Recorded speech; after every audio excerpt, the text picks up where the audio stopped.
recognize this yet with the 3 cards? Anyone seen anything like this before? No, okay, this will be a good lesson then. Here's what happens, right? Here's what we saw. Here's what me and my friend Dave saw. We saw a guy, the dealer, go, keep your eyes on the queen. The queen is the money card. Remember, the jokers don't pay, but if you keep your eyes on the queen, it could be your lucky day. He mixed up the cards. We saw a guy reach into his wallet, take out about £20 and slam it down on the card on the left, which was kind of a shame because the guy lost £20. We watched the same thing happen again, right? Watch real close.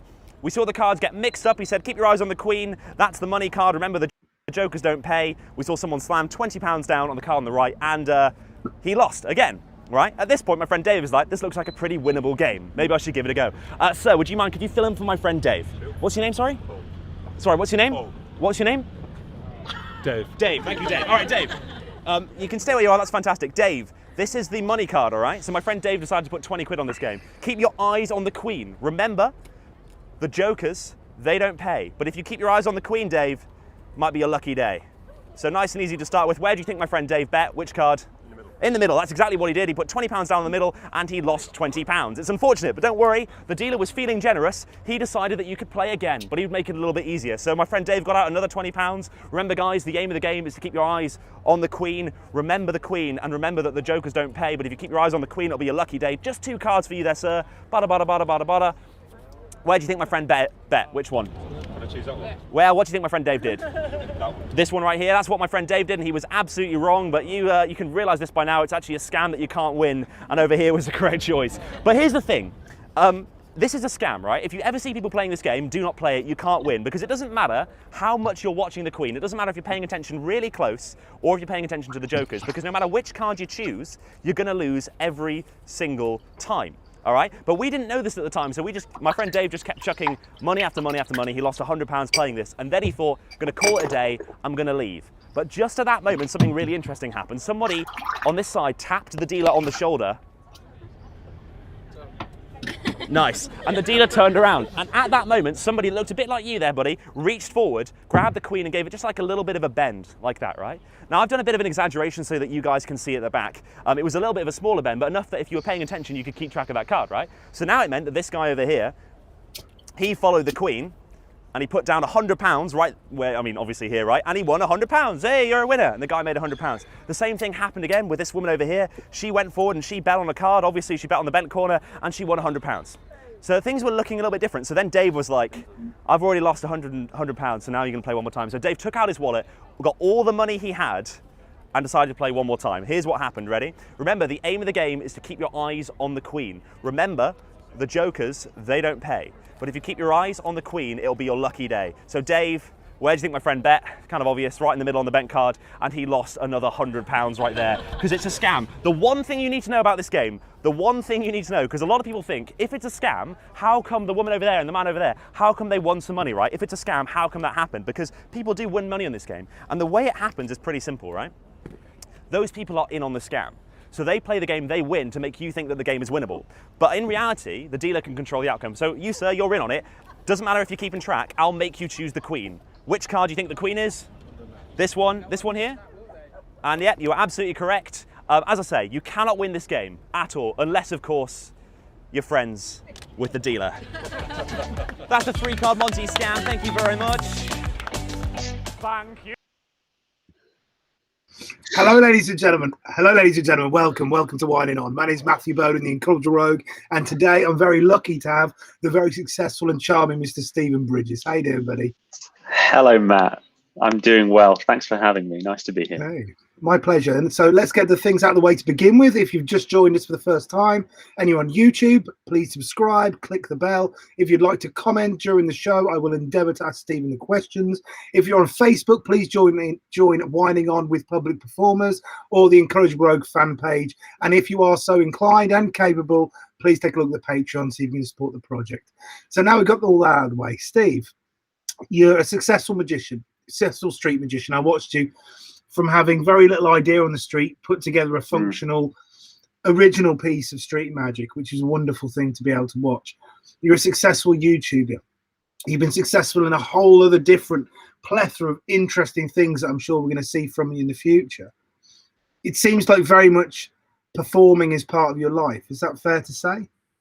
Yeah, I guess so. I guess all of the things that I'm interested in are performance based, and I've been doing magic since I was 10 or 11 years old, and then when I moved to London, I was doing mingling magic and gigs and things like that. And then eventually, I did a bit of commercial radio and then fell into the world of street performing, which is where I met you. I remember actually you being, I remember the soul crushing emotional roller coaster of starting street performing in the winter, not knowing what I was doing at all, sharing a pitch with some performers that didn't really want me to be there, and then just grinding out shows from I was first to start the shows, and then I'd leave when the police told me I had to go because I was so broke.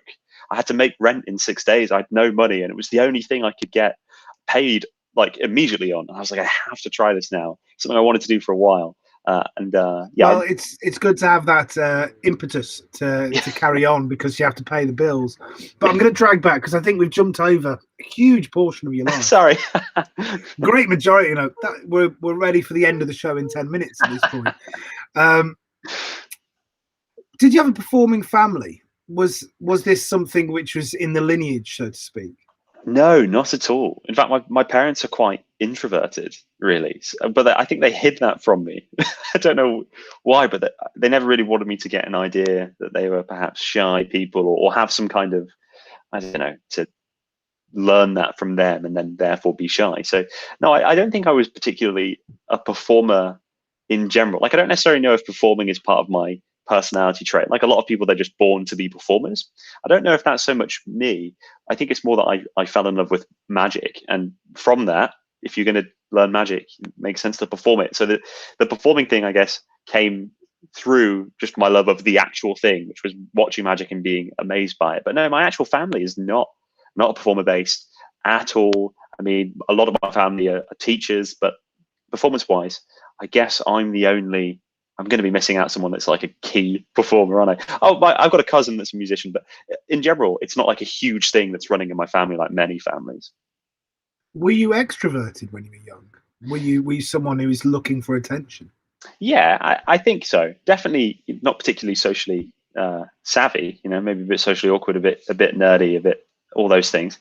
But I definitely was extrovert. I get my energy from being around people and being social. So I guess close-up magic, unlike a lot of things, gives you like a really unfair social advantage. So I think that's why a lot of socially awkward people are drawn to it, because who needs social skills if you can do a half decent card trick? The sort of reward that you get from people's reaction can be disproportionately high to the effort that maybe you've put in to learn the trick.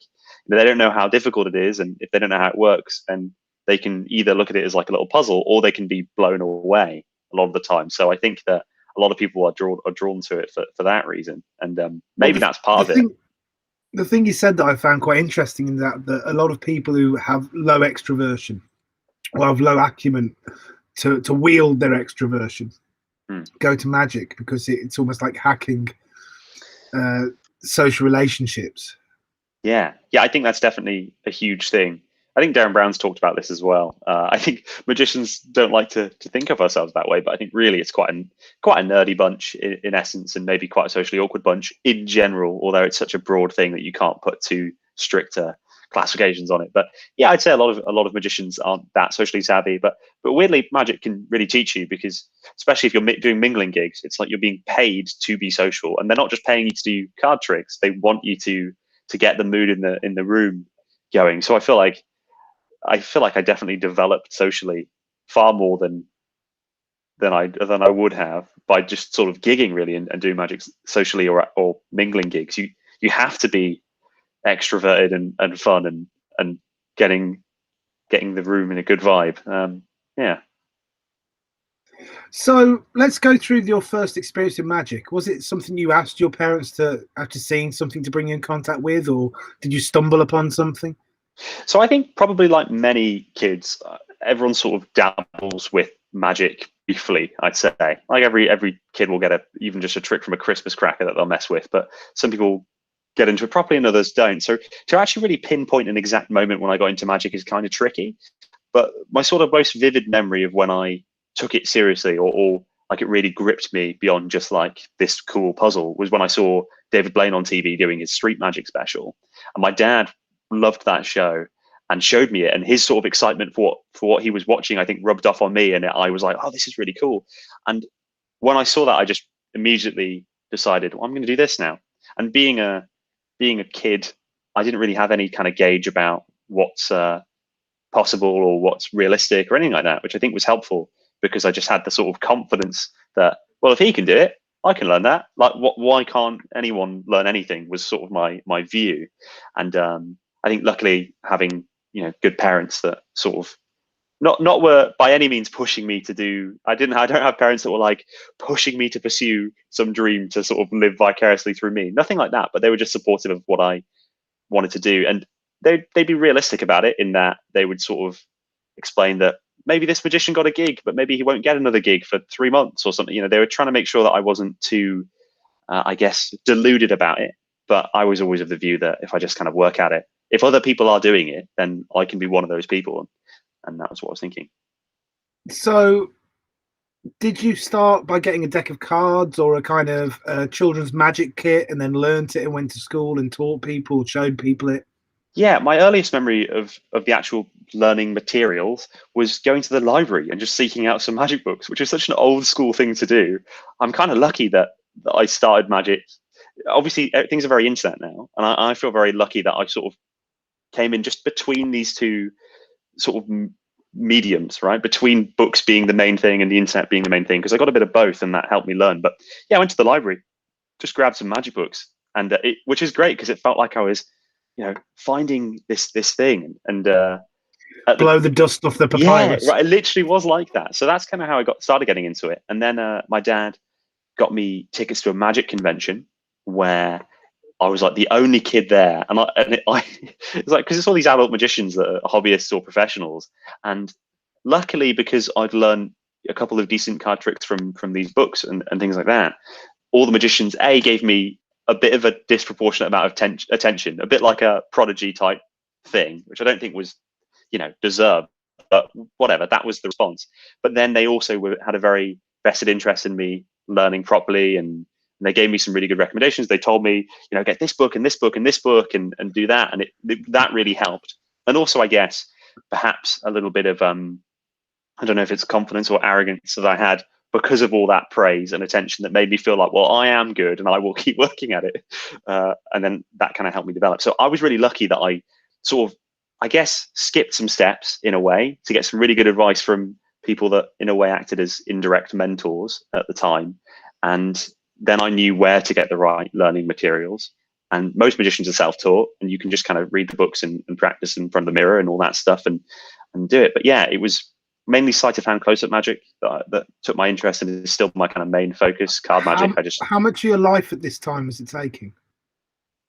Yeah, I think it was my sort of number one pastime, hobby type thing. Like, along with I mean, even at school, I'd be messing around with a coin vanish or a false transfer or something like that, just under the table, maybe getting told off for doing a coin roll. So I was pretty obsessed with it. And once again, luckily, pre Instagram and Facebook and Twitter, before all this stuff really took off, and there was an unlimited amount of distractions available. So I guess that was helpful. And yeah, so it was just my main thing. I was really into it. And especially when you're learning, like when you're getting into a new art form, you realize how much there is. So anything you look at is like a groundbreaking new thing, like everything. It's like, oh my gosh, this is it, because you don't know anything. So I think that the passion and putting the hours in is really easy, especially at the beginning stages, when there's everything you look at is like blowing your mind because you're so new. So yeah, I was kind of obsessed. And you were just applying them in school at this time, so you learned the tricks, you showed your schoolmates. Occasionally your dad would take you to a convention of some description. Yeah. You're not doing stage stuff at the moment. You're not. No, the only sort of, I guess, more formal performing I did was there were magic competitions. Like, I joined a couple of magic clubs. One was in London, so I kind of only went once a year to enter their sort of competition. So it really felt like a big deal when I would drive all the way to London and do that. So those were kind of a bit more formal in their nature. Weirdly enough, I always did better at the stage shows, like the stage competitions, than the close-up ones, which is weird because I'm such a much better close-up performer than I am stage, but I don't know why. But and then no thing in being, because I know that a lot of magicians struggle to perform their material, let's say. Yeah, you definitely get a lot of sort of technicians or people that are really good at the magic but not very good at the performance. And I guess the reality is that you can be really good at the performance and not that great at the magic and do much better than someone that's the other way. I think luckily I had a bit of a balance to a degree. Like I'm quite a generalist in a way, so that was sort of useful. Definitely not so bad at the performance stuff that I couldn't learn, you know. So like being average is good enough to get good, I think. But the only other thing is that I managed to get a job performing magic at a restaurant. Like my mum sort of knew a guy that owned a little restaurant, and he would like book me in, and I'd go there and perform around the tables. And then you give out your little business cards that you got printed from Vistaprint with the, you know, and then would start getting booked for these little gigs. So I actually did start gigging, I guess, quite when I was in my teens, which was fun, and also weird because. And sorry, Tess, what year is this? God, you know, I don't actually know, but this has got to be when I was around pretty young, because I started getting gigs when it's like this really young kid is doing these little gigs. So maybe 13, 14, 15.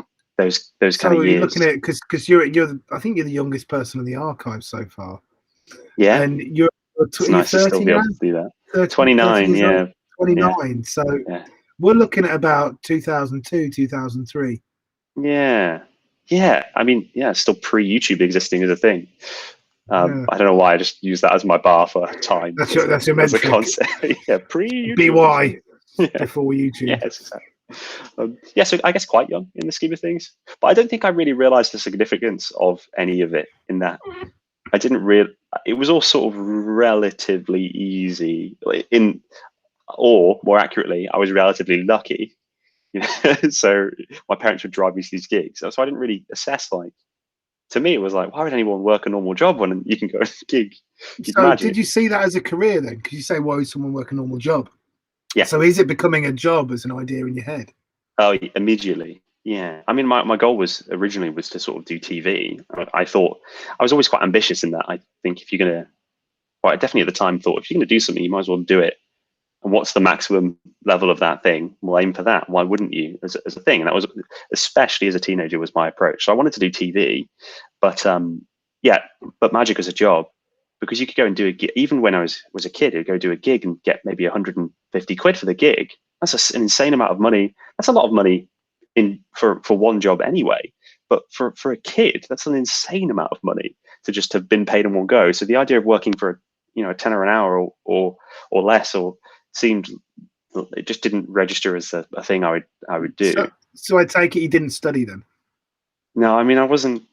What, as in at school? No, I didn't work very hard at school. But further education. But you can talk about high school as well. Oh yeah, well, I was kind of an average student that maybe if I really worked, I could probably get A's, but I'm naturally maybe like C's is where I sat at. So yeah, no, I did okay at school. I basically put in the reasonable minimum-ish effort required, not like so slacking off, but not trying really hard because I wanted to do other stuff. But your path was already set, right? Yeah, I did go to uni though. I went and did a performance degree because I thought I was a bit too. I realized I needed to move to a city to start gigging, and I felt like it. I sort of felt like at 18, I was a bit too young, not in terms of being taken seriously necessarily, but I just felt like I was a bit out of my depth and just being an adult. You know? So I guess going to uni was a bit of a procrastination thing, and I thought I would gain better performance skills, and that would be useful. And did you? Yeah, to a degree, but I guess they're sort of trying to a degree. They're trying to teach you something that's, it was like an acting degree really. So, and I'm a terrible actor, so it was kind of making something fit that didn't really fit, but it was useful. I got what I needed from uni, which was maybe a bit of time and a bit of growing up and a bit of that kind of thing, and then that made me ready for the actual world of London in this case. So when you went through uni, were you really applying yourself to it? Did you treat it as it sounds now, where it was kind of filling time? I'll take a bit from here, a bit from here, but broadly, it's not important to me. I definitely went into it, so not half-arsing it. Is sort. I would, I guess, more look at it as try and achieve the objective, but don't. If you're putting in too much effort, you're sort of, that's a waste. So, which I don't really agree with now, but that's maybe how I was thinking about it. But then I was told by my lecturer that I was predicted a first. So like top grade for people that aren't in the UK system. And I was like, oh, well, I've never been that before. I've never like no one's ever said that. Oh, you're predicted that, and I was like, I kind of want that now. So then I actually did start trying to get the best grade I could. But then I was still hacking the system a little bit, not cheating, but I was like, if I write, we had quite open briefs, so they'd be like, write a thing, but as long as it's sort of vaguely about this, you can do anything. So I'd write about a magic theory. And I just know that I know that they don't know that. I'm not writing about Stanislavski approach where they're like so well, like I'm writing about a thing that they don't know. So they have to take my word for it or look up the references. And although everything I wrote was true, I feel like I just had an advantage because they would just go, sounds like it makes sense. And you position yourself in a particular point of leverage over the examiners, which they couldn't match. Specialist knowledge. I remember one time I referenced a book that's out of print that I have a copy of, and I was like, they're never going to check. Like, let me just clarify, and I'm not just saying this because we're on air. All of my references were legit because I love magic books, so these are all real things. But I remember thinking at the time, I was like, there's no way they're checking that this source exists. There's just no way they can.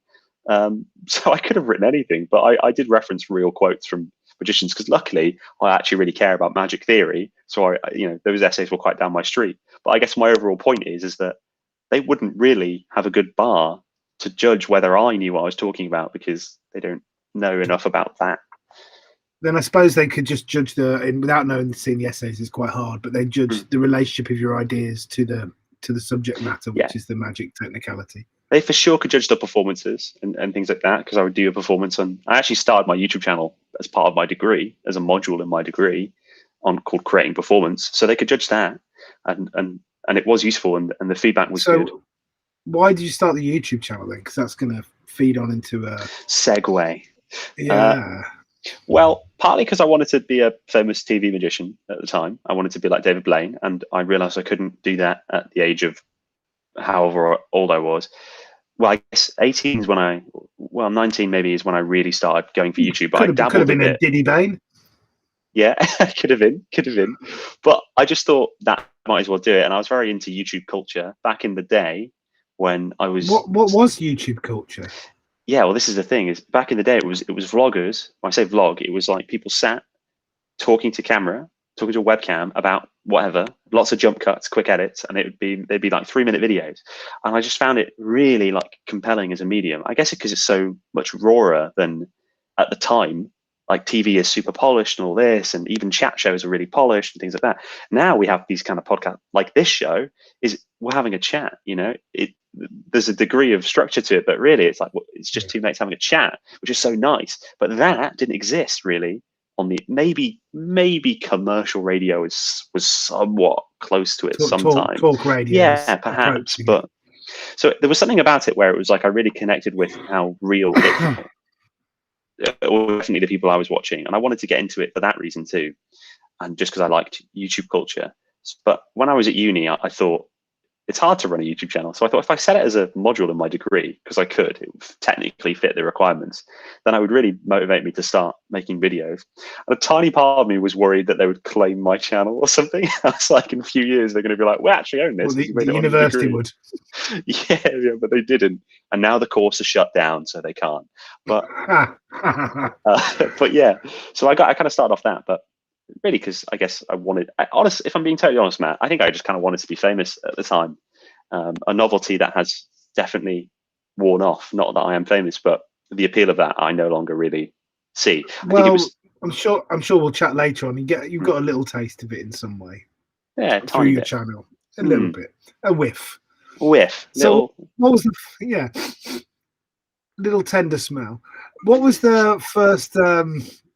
What was the first project you did on YouTube then? The very first was actually pre-uni. I got my mate Phil to actually the very first. So really going back was a crappy little talking head video to camera, which we'll just skip over because it was awful. But the first magic thing was me and my mate going to Newcastle, he with his camera, and me filming like a coin bending trick, bend a coin in someone's hand, and we did that, and it actually went really well. I was terrified of approaching these people on the street, and it was awful in a way, but you can film enough of you doing the same trick, and eventually you'll have the reactions that make it. And then so that was my first thing when I was So in. you said you were terrified approaching people. Oh yeah, it's awful. It's definitely at the time as well. I mean, can you remember how it Why? felt to do your first street show, Matt? Did you ever have that level of fear? I don't know if you're a machine, so like. Well, when I first began, I describe different people in different ways. Some people I describe as cliff jumpers, and other ones are rock climbers. And they'll both get to the bottom, but they choose different routes. One will jump off the top of the cliff and see what's there at the bottom, whereas the other one meticulously plan every route down the side of the cliff. And I'm very much cliff jumper. Did I feel uncomfortable? Yes, but I threw myself into it anyway to see what would come out of it, you know? Yeah. Well, on the street. Yeah, go on. But I'm particularly interested for yourself, approaching a stranger. You've done close-up now, you've done magic, you've done it. It's different, it seems, from your description, approaching a couple of individuals on the street than it would be to go and do a close-up set at a table. Yeah, for sure. Yeah, I actually definitely at the time was finding doing the close-up mingling nerve-wracking. The first table I'd always find it really hard to go over to that table. But that is still, you have a level of authority in that you're wearing a suit and you've been booked. So you immediately can communicate that, and there's a bit more there. But I guess, as you know, with busking, it's like with busking, the sort of perception of you is potentially that you're not very good when not you, Matt, but us all, right? I'm not homing in just because you stand on a bin, but all of us, right, we're perceived maybe to be like bottom rung entertainers until we win them over and they change their perception. But if you're a kid going up to people in the street and your mates got a camera, you don't have any authority. You don't have any. So most people would just say no. And I guess it was the rejection and I would preemptively be judging the people and go, oh, not them, they don't look friendly. And, I'm talking myself out of it. My camera would practically be pushing me in the direction of people. But after you do it a couple of times. This is before this has become common as well. Oh, yeah, for sure. Because now you see someone walk up to you with a video camera and another dude doing some silly shit. You go, oh, fuck, it's another YouTube channel. Yeah. Well, it's a different problem now. They think you're going to do a prank show and I mean, I don't like being filmed on the street. When you walk down Carnaby Street and people have got a camera and they want to ask you a question, I'm like, I don't want to risk looking like a fool. So I get why people have that kind of anxiety about it. But I approached like other teenagers, really, like kind of lots of emo kids and just who was around in Newcastle and did that. So it was a little bit easier. But when you get in the flow of it, you get the adrenaline. It's a breeze. You just get to people and start. But the first couple, every time we shot, the first couple of times, still now, if I shoot stuff that's street, I still have that like, oh, I've got to go and approach these people now, and I have to like actually make myself do it. It takes a bit of diving in. Do you think that's useful? Yeah, I think in general, if you have something you're scared of and then you do that thing, that's got to be a positive psychological effect, right? Even just like getting over that flinch. I mean, more than that as well. I mean, in terms of the show, being slightly nervous when you go out there, having that energy, having that forcefulness to it, it seeming like something that's valuable and important to you when you do it because you're slightly nervous. You're not, I've done this 1,000 times, listen to where you don't, I don't care. It's important. You're nervous. You're trying to get this thing right. There's a certain different energy to that, right? That's a great question. I actually don't know what the answer is to that. I guess realness is one of the most important things, right? Like if people think you're fake, then they don't respond well. So if you're nervous, you're at least relatable, which has got to be good. But then I don't know. I don't really like watching performers that don't seem like they're comfortable. I'm a little bit like, I want them to. It's okay. You'll be fine. So I'm not sure how. You're all right. Yeah. No, it's all right. You drop the cards, pick them up. You'll be fine. Yeah. So. Yeah. Get some cocoa. Yeah. Get out there. So what was the project like for university then? Because you've done it a few times before, so you got some kind of idea of what's going on there. Yeah. Well, in typical me fashion, I just kind of booked a train to Sheffield where my cameraman mate lived and just had a load of tricks planned, and we just shot as much as we could on a weekend. So some things were just to camera, little card trick to camera. In a hotel, we just went into some fancy hotel and we're like, can we film? And they were like, yeah, which was since then that we've never managed to get that hotel to agree, which is really weird because I start every video with hi, I'm in the Mercure Hotel in Sheffield, and but they wouldn't let me after that. I don't know why, but yeah, so we did some stuff and then some just general street magic. Got loads of footage. About a day's worth of it got lost because we put it all on a USB drive that corrupted. But in general, I just filmed loads of it and then just cut it down into 10 videos that were all pretty short, and they were my first 10 YouTube videos. And when you say you cut it down, what, do you use scissors? Like, what do you do to cut a video down? Well, I just edited it. So you just take all the footage, and if it's a trick on the street, then I would just do the same trick many times. And I'm kind of mentally assessing at the time what I want. Like, I want the trick to be filmed well so that you can see the trick. But then I also want the reactions to be good. So when I would take all the footage and put it in the timeline, I go through every clip and I would assess them on different criteria out of 10. So I'd say I want, like, clarity was 1, reaction was 1, whether I actually made a small mistake that at the time the audience can see, but on camera you can see it. And then I'd have to be really careful because I want the first clip to be full and you see the trick and the trick looks great and the reaction is great. But then I might only want to use the reaction, or, there'd be these things. So I'd be assessing them on a quite a points-based system and then chopping them together like that. So you want one complete trick from start to finish, more or less, in the edit, so people can see it all when it's through. But then you can cherry pick from all the other ones. Reaction. Yeah, like David Blaine would do. Is like, here's a trick, and then here's 10 shots of people reacting to it, because it's like sell the sizzle, not the steak. Sell the. That's kind of how it works. But sometimes I'd have 2 clips that I'd cut between, back and forth, and that would be good because you can keep things a bit pacier then sometimes, and you can cut around me stumbling over my words a bit or something. So, but yeah, I'd be looking through, and even when filming, I'd think that was a good one, or like, okay, that one felt good. But sometimes in the edit, I just wouldn't be happy with any of them. Like if I didn't have one that I felt like was solid in every element, then I don't think I could really do the video. So I just scrapped that. Maybe go, we'll reshoot that another time, which can be really painful sometimes because you get really attached to some of the footage you get. You go, this reaction's so good, but then sometimes either the rest of it's bad or it's just not needed. Like, it's like killing your darlings, or whatever the phrase is. It's like sometimes you've got the video, and just because you've got an extra reaction that's pretty good, it's like the audience doesn't need to see that. They've already seen. So it'd be kind of tough to edit sometimes in that way. And how did you fold all of this into your university performance degree? Well, we've just seen in the chat there my cousin referencing very old YouTube channels that. Anyway, sorry. We will be Googling it after the interview. Thank you. Gosh, no, I can't take those down now. I lost the login years ago. Me and my Geordie accent that no longer really exists. So, that's going to be interesting. Painful. It's painful, Matt.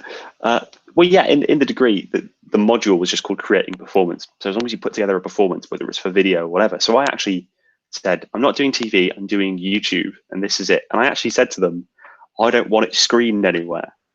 I don't want, because most people they would shoot a short film and have it screened in front of everyone. I was like, I don't want mine screened. Not because I didn't want people to see it, but it's designed to be watched on a laptop. It's designed to be watched with you sat by yourself watching it. And I didn't want to put it in front of everybody. I just felt like that would be weird and just wouldn't fit the thing. But yeah, that was it. That was the wrong work for the wrong medium. Yeah. Which luckily they actually really respected, and they were like, yeah, fine. And then they marked it just based off that, and gave me a grade on it. But that's great, and I suppose the same thing as street shows don't work great on camera. As someone who's been a street performer and filmed lots of pieces, I'm sure you'll know this better than anybody. Yeah, for sure. Yeah, totally. Well, it's like if you get a stand-up comedian and you meet them and you're like, tell me a joke, it's just never gonna, like, half of it's building the atmosphere right to make those jokes funny. So it's a similar kind of thing. The other half of them don't have jokes. It's a character piece. It's not how it relates. So you go through university, you're successful in university, and then you finish university and you think, right, I'm going to become a YouTuber. Is that Yeah. basically the sequence of events? It was a couple things. I realized I couldn't make a living off YouTube there and then, and I wanted to. I was really set on moving out as soon as I could. I just felt like that momentum was really important. I thought if I just stayed at my parents' house, and I would just never. If you stay for too long, you just never leave. And so I really was like, no, I have to go. So I said I'd get the train to London. I picked London just because I thought, it's a big city, that'll do. Like wasn't much. I thought, my exact thought was, everything will be in London. If I want to go to, say, a B&Q, there'll be one there. Ironically, it's actually quite hard to get to a B&Q in London, which I've never had to go to, but I thought that was odd. The one thing that I southeast, but there is some. Yeah, it's far there, isn't it? Anyway, so I went and stayed at my auntie's house, just kind of crashed on the sofa, that kind of thing, stayed on the airbed, and would go around every single restaurant and casino. I went for the high-end ones because I thought I should, right? And I just go knock on the doors and be like, hello, I'm just wearing a suit and asking them. And they just all said no, basically. A couple said, oh, we're interested. I'd show them a trip. Oh, yeah, it's great. And then I'd email them, never hear back or something like that. And then eventually, and this would happen for months, I'd every now and again stay for a couple of weeks. My morale would be crushed. I'd go back home, recover a bit. Then so before we go on, you say your morale would be so you were getting really down at this time. Did you imagine that it was all going to happen when you got to London? Yeah, I still, when I say my morale was down, I didn't think I was going to fail. I just wasn't enjoying the process of succeeding slowly. Like I got restaurant gigs before. When I was at uni, I briefly had a job at a casino performing magic. And so I was like, I know the formula of just, hello, I do magic, pay me, like worked. Like cold calling essentially, but I would go in person. So I just knew it was a matter of, there's so many restaurants in London. I was like, there's no way this won't work eventually. So I had this lists and I just would go tick them off one by one and write notes. And it was awful. But eventually, I went to the Playboy Club and they were like, no, you can't, there's no manager here for you. Here's a business card. I was like, all right, I'll go and email them. And they emailed me back saying, oh yeah, come in for a chat. And I went in and the manager there, I showed this guy some magic and he was like really into it. He was blown away. He was really happy. And he said, look, I'll be honest, we weren't looking for another magician. I was like, another? And yeah, we have a guy, but maybe it's time that we start, bringing another guy and we have more days where you guys work and, and then he offered me this sort of job. He then got let go or he left or he quit or something. And I got so lucky with still getting the gig because I was speaking to a new manager and I hadn't done a job yet, but they sort of were like, all right, yeah, we'll hire you. And I started working at the Playboy Club for 1.5 days a week. That was enough to just about make rent. And then I got a flat in, a room, flat share situation and just started doing that. And that was enough to be in London, skint, but in London, working 3 hours a week or something on average. And how are you feeling about your life at this time? I was buzzing at the fact that I'd managed to get a job at the Playboy Club, and it felt a bit out of my depth because I'm not from a rich family, and these places are obviously targeting wealthy people, and they want to look like very flash. So I felt like here I am in my suit from just Topshop or wherever, Top Man, and feeling a bit out of my depth. But also I knew that I was pretty good at the job, so like I was quite good at mingling, so I felt okay. And I was feeling good about it. I had a heck of a lot of free time though, because I was only doing that residency. I was trying to get more, but I just wasn't really getting anywhere with it. And so it was mainly just the Playboy Club. I was working really small amount of, any moment I was like, they're going to let me go at any moment and then I'll be really screwed. What is the Playboy Club for those of us that have not been to there? Well, so it's just a members club. It's not what you think it is, because I think people expect it to be really seedy and just like loads of nudity and stuff. But I was there, for however long I was there, and I did not see a single nipple, Matt. So it wasn't like it wasn't like this sleazy thing. It was basically a members club, and one of the rooms was called the Baroque room, and it was just like people would book a table and have a meal there, and they just the concept was, let's just cram this room with as much entertainment as we can fit in this small room. So they had dancers, jugglers. There was a brass band on all the time, me going around. It was just like excessive to the utmost degree. And it was insane. This is pre-credit crunch, right? Yeah, yeah, it was really weird how they did that, but that was their approach. And so it was just, I mean, it was loud, but it's just like kind of working at a nightclub doing magic, but like a fancy one. And it was good. Like sometimes I'd be performing for some very rich, powerful person and not realizing it. Or one time I performed for Cooper Hefner, who's Hugh Hefner's son. and no one even told me it was him, and I was just so casual. Where at the end he was like, "That was very good." He just stood up and shook my hand. I was like, "Oh, no worries, mate," and I just was like way too chill about it. And I realized, I probably should have been a bit more formal to this guy and stuff. But and were you getting more connections from there? Were you trying to use this job to make connections? Were you? yeah, How are you getting into these other venues and trying to spread your empire, so to speak? that's a good question. It's all a bit of a blur to me now, to be honest. But I think I was still trying to hit up these other places and leverage the fact that I had the Playboy gig as a sort of, oh look, see, I'm good enough for Playboy. But I never got another residency at the time or anything. So it wasn't really, I wasn't really getting very far. But I think also I tried putting money into like Google AdWords and things like that, and that kind of worked. But I was spending like an insane amount of money to just get, my cost per click, for those people that aren't aware with this space, you pay money and then your little website comes at the top when people search for Magician London. Boom, there I am. But you have to pay. It's a competitive thing, so you're charged per click, and a click will cost like £5. So people just to click on the website cost a £5 to not even book. So I was sinking in so much money in the hope of it, like, is this paying off. hundreds of pounds you're putting in, or thousands of pounds? Well, I didn't have thousands of pounds, but proportionate to what I had, it was like putting it all into ad spend, and it worked. But it worked to a degree. It was an expensive way.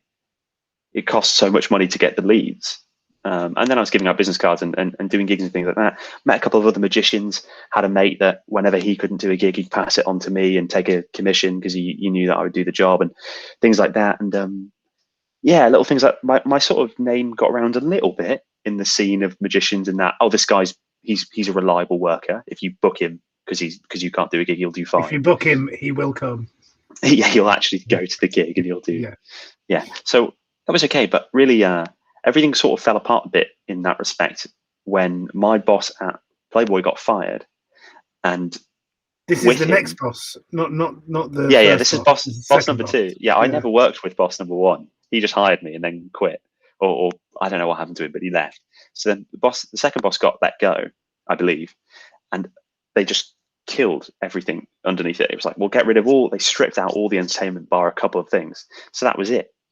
But this was also around the same time that a friend of mine from uni, back when I was doing student radio, had got like a radio job at like a sort of startup radio station type thing.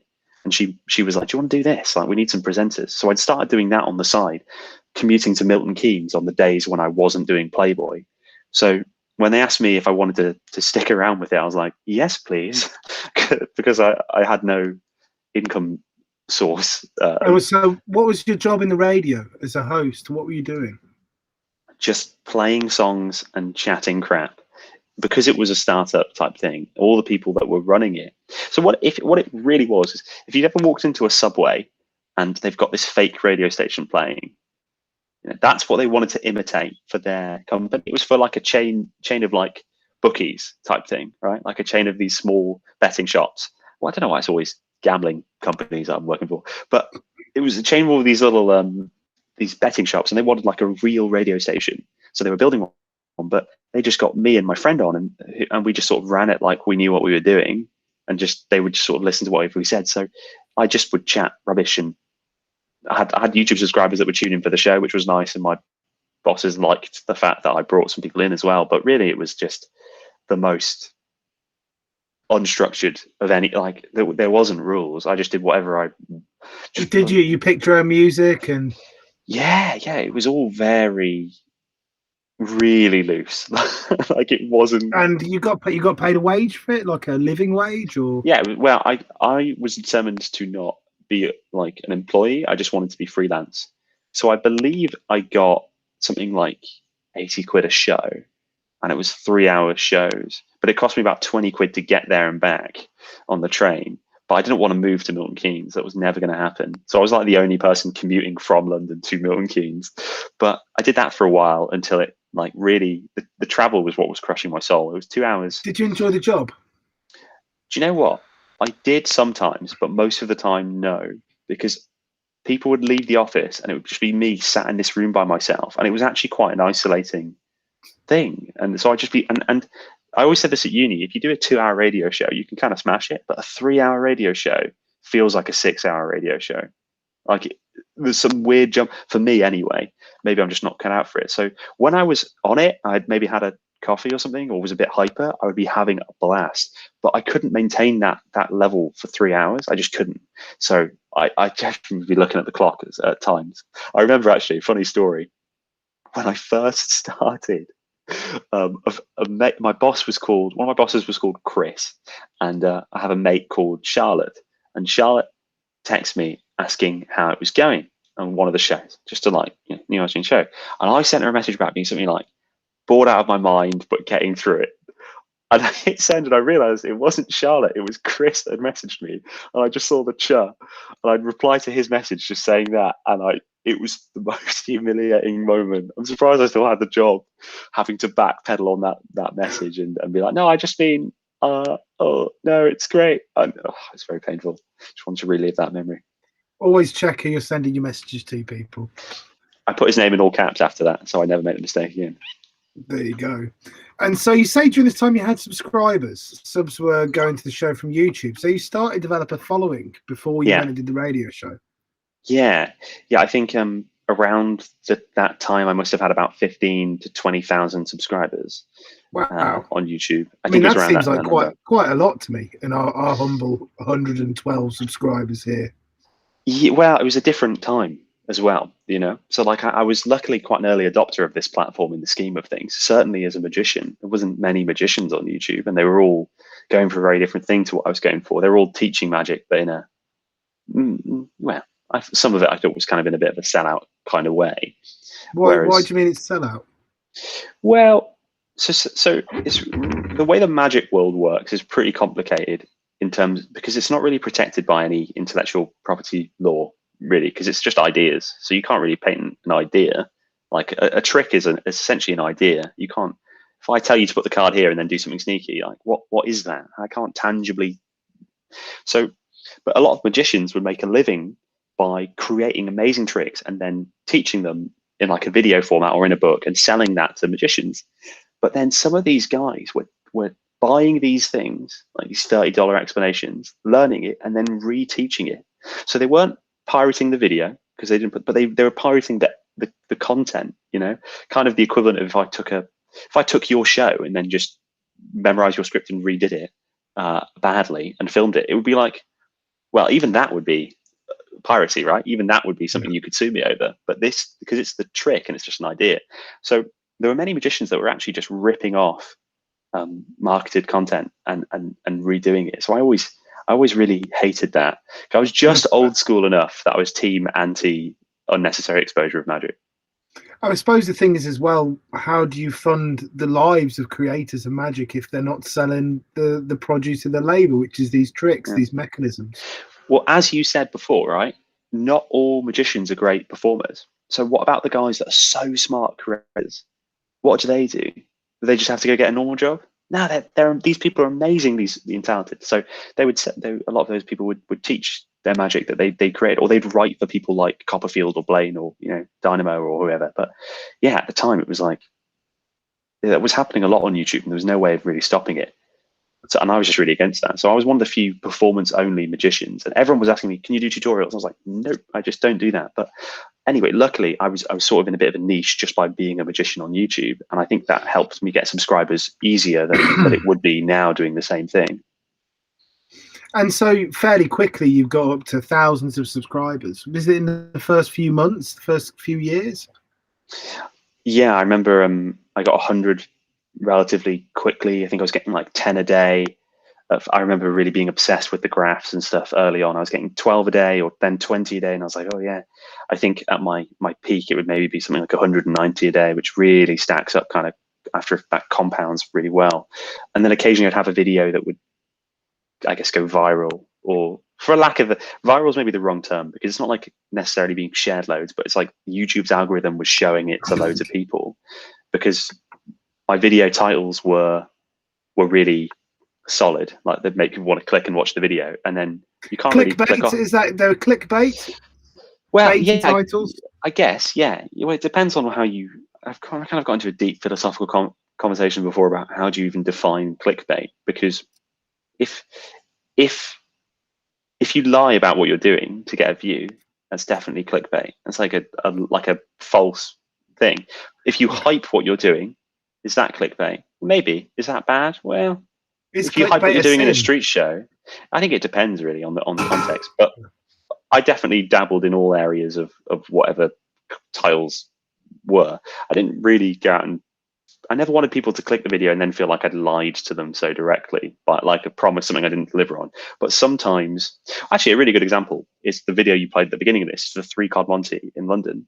I very deliberately titled that and thumbnailed that so that it looks like you're about to watch an actual scammer, right? The cardboard box is how the Hendon mob used to have their cardboard box, and a newspaper, and it deliberately looks like this guy's scamming with the 3-card Monty. But when they click the video, so that's why they click, they realize it's a performance. But they don't then feel like they were lied to. They just feel like, oh, okay, this is a performance. Like it's consistent with the title and the thumbnail. They just assumed a different thing. So I do a lot of that kind of thing because it would be a way of bringing in non-magicians and then converting them into like fans of magic, which is the way I thought I could get a non-magician audience. But whether that's clickbait, I guess, is up for debate. And also, if it is clickbait, if it is a very, very mild bait and switch, it's not necessarily a wrong that's been done to people. You've tagged something in an appealing manner for their psychology, for them to feel attracted to watching it, right? Yeah, I think that really the bar is the like to dislike bar, because if people don't like it, they can hit dislike, and that can give you an indication. And I've definitely had a video or two that maybe one of my videos that blew up was about an origami trick. It wasn't origami, but I pitched it like it was origami, and then I did a magic trick. And I think some people were just outraged that it wasn't origami, but which is fine. They're entitled. I mean, I was just some ardent origamists. Yeah, exactly. I mean, I'd post in the origami forum. This was another thing I would do. I'd find forums for whatever the niche was that I was tapping into. So I'd go on all the origami forums and make accounts, and then like link the video to try and get these things. I really thought about all this stuff and the metadata and the tags that don't really make a huge difference nowadays, maybe, but at the time I was obsessing over like all those little things to really try and like win on every element. And so your life at this point then is you're doing Playboy 1 day a week, 1.5 days a week. The rest of the days you're traveling to Milton Keynes to do a radio show. Where are you releasing videos weekly, I assume? Where's the time coming in to create these videos then? Well, I was struggling a bit at that time because I didn't have a cameraman. I didn't know anybody in London at all. So I was sort of struggling with that until a subscriber actually got in touch with me and went, if you ever need a cameraman, hit me up. And I was like, actually, I do. That made things a bit easier.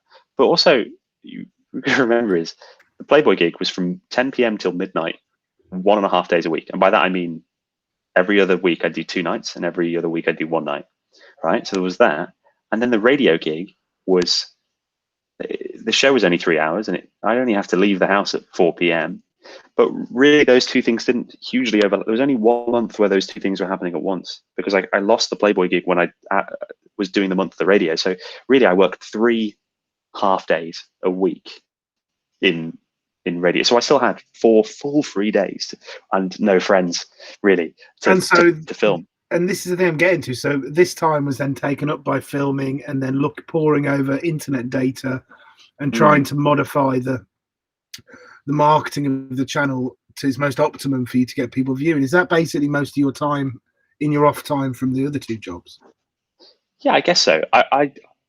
I think the way that you're saying it there makes it sound like I was quite organized. I don't know how much, if I actually had a data log of my hours spent working, I don't really know what it would be like, but I was still uploading consistently enough and playing the game well enough that those videos would perform and bring in subscribers, I guess. But I kind of got a bit of a break when, at the time, YouTube was sort of ruled by what they called multi-channel networks, which I can only describe as being like Channel Awesome. I don't know. I can only describe it as being like the YouTube equivalent of an agent. But really, what they did was they just they hooked you up with the ad program, or claimed to get you more premium ads on your videos, and also they would like try and get you brand deals, so sponsorships, but they also had a network of creators. So there was at one point there was this they're basically all defunct now. Now people just use the YouTube AdSense. It's all sort of seems a bit pointless, but at the time it was like that was the thing. And I remember emailing them and saying, can I join? And I think they said, you're not big enough yet or whatever. But then I emailed them again and I went in for a meeting and then I got on their network. And that's when I started meeting other YouTubers, which I really is like, you leverage without trying. Like they have audiences that are bigger than mine. If I do a video where I get them on, and then I do a video on their channel as well, the collaboration thing was huge back then. So it really helped sort of gain views too. And that kind of helped everything grow a bit quicker too. What were the people like when you met them? Were they business minded? Was they friendly? Was it like a new family?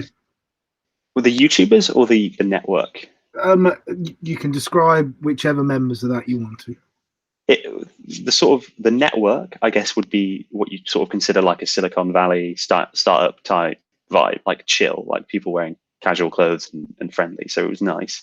And I'm still friends with the people that were, running that or working there.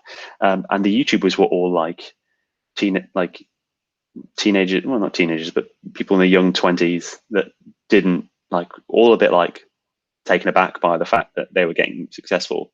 So it wasn't, none of it was formal. It was all a bit like everyone realized that like they were on the cusp of like this thing that was getting really big with, it's like YouTube as a platform was growing. So if you were doing okay on it, you would rise with that sea.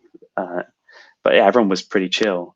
I guess lots of YouTubers maybe have huge egos or did as well at the time, but not the ones that I met, luckily. The little niche, the little YouTube UK Londony bit that I was a part of were all really sound and still make up the majority of my friend base now, even though so many of them have moved away from YouTube as their thing. So you made long-lasting friends there. It wasn't I assumed a little bit in the back of my mind it'd be snipey and very networky and what can I get from you and that kind of thing. There is some of that, but less so around this particular group. There's something about that, maybe it's a British thing, about something about like this, I don't know, in a way like English people are a bit like, sales, being salesy. It was like, I feel like other cultures are a bit more like, let's go for it. Let's, this is efficient. We'll do a thing for you. We'll do a thing for me. Whereas the UK lot always seem to be quite like, they collab and stuff, but they kind of resent some of the standard promotional things, it was a bit different. So luckily, I haven't met too many people that I would describe as being, weirdly, actually, because I should have, but I can't really think of many people that I met in the YouTube world at the time. Like it's grown huge. It's like a massive thing now, but at the time, any of the British people that I met, they were all really sound, maybe surprisingly, but they were sound. And also, Matt, sorry, just to off that, some of these people were people that I was a fan of, which is really weird. Like, because I was actually falling into this like the people that I watched as a kid, I was then starting to meet, and it was very surreal. I basically became really good friends with one person who I just clicked with really well, and then she just like forcefully pulled me into the social circle, and then I was sort of knew all these nice people, and it was very weird though. Well, it's always a strange thing meeting people that you've formed a phrase that's used on YouTube quite a lot, parasocial relationship with. And then you form an actual relationship with them, and the two things don't live together very well. Yeah, it is a strange thing because you get a bit of imposter syndrome or a bit of like, oh, I'm friends with these people. But luckily, like the person that I became really good friends with that pulled me in touch was not someone I was a fan of. No, I didn't dislike them. I just didn't know who they were really. So, it's not like every one of these people I was sort of like sat there going, all right, just pretend that you're normal and that you don't think they're really cool and you'll be fine. It was more of the vibe that like, there's always that one really popular kid at school that you kind of want to be mates with, or, it's like, it felt a bit like that, but a lot of these people are like that. So, but all that stuff wore off relatively quickly. Like, it's not like I'm mates with them now and idolizing them in the same way that I maybe, did when I was younger. But the funny thing is that many of these people have told me that they've had the same thing. Like, and they'd be like, "Oh, I was a huge fan of this person." Now they're just like mates, and it's on such a casual. Or one of them was idolized this person. Now they've completely outgrown like size, subscriber base wise, the other person. So it's odd how But yeah, the parasocial relationships thing is definitely a problem, and is one of the bad things about YouTube, I think, and social media in general. It's not a healthy thing. Can you explain why you think it's a problem? I mean, parasocial relationship, for people who don't know, is when you watch somebody online, say an interviewer or anybody, and you start forming an internalized sense of the relationship you have with that person as if you really know them. You build up all these ties to it as if it's a person you interact with in your everyday life.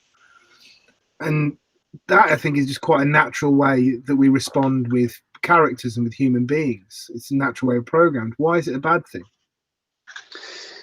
Well, I mean, I'm not a psychologist. I think the general psychological consensus is that it has its negatives. I think it's sometimes, not to take it to extremes, because I don't think that would illustrate my point well, but I'm going to anyway.